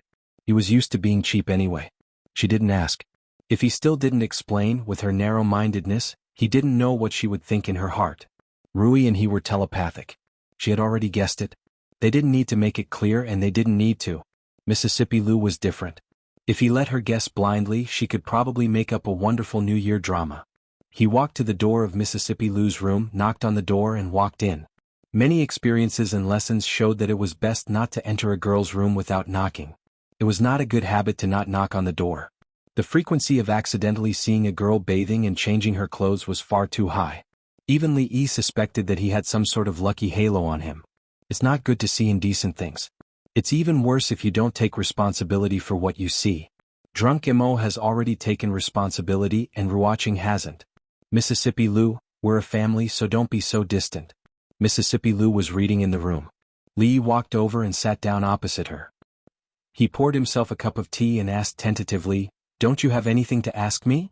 "No," Mississippi Lu replied without raising her head. Li asked again, "Aren't you curious about Mingzhu's decision?"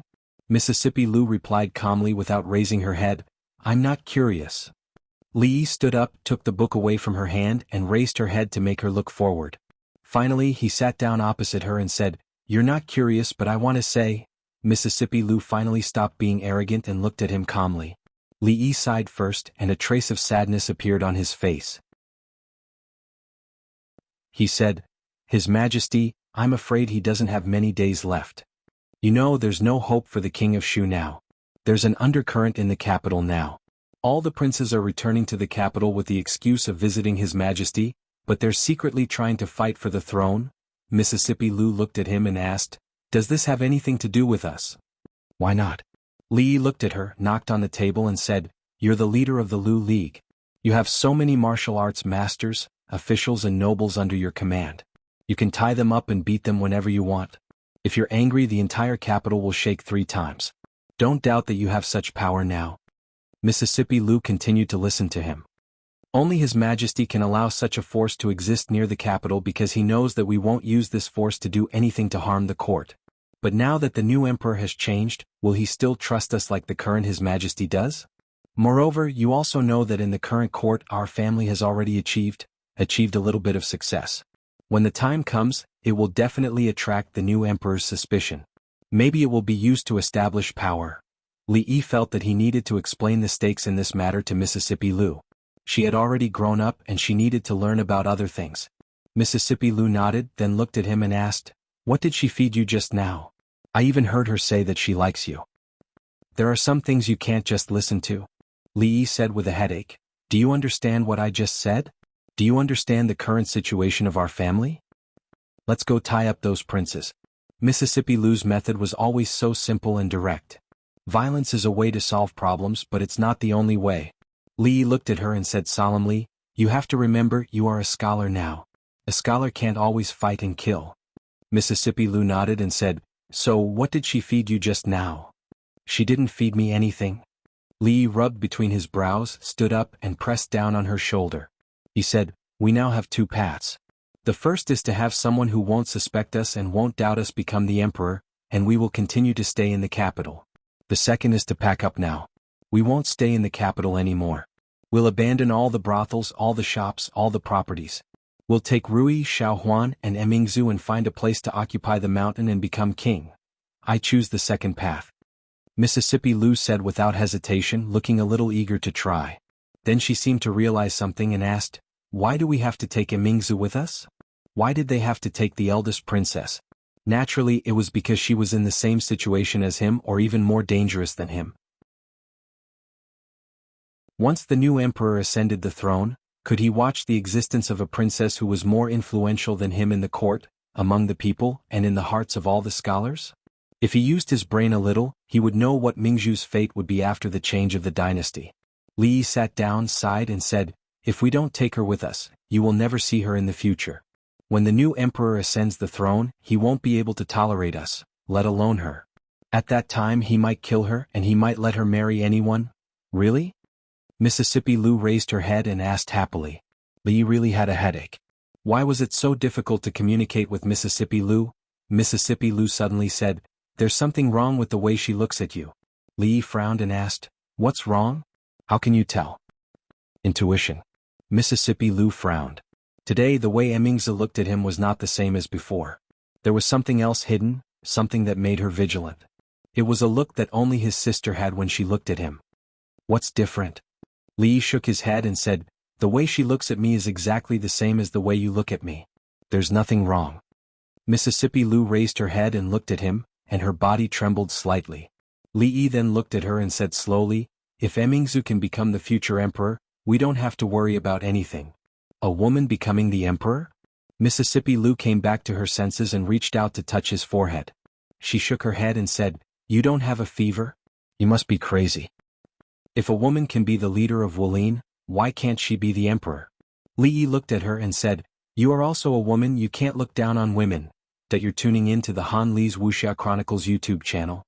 We're so grateful for your support, and don't forget to subscribe to join us on this incredible journey through captivating stories. Your generosity through donations truly makes a world of difference, as it's the primary source of revenue that allows me to expand and enhance this channel for you. Thank you from the bottom of my heart for being a part of this adventure.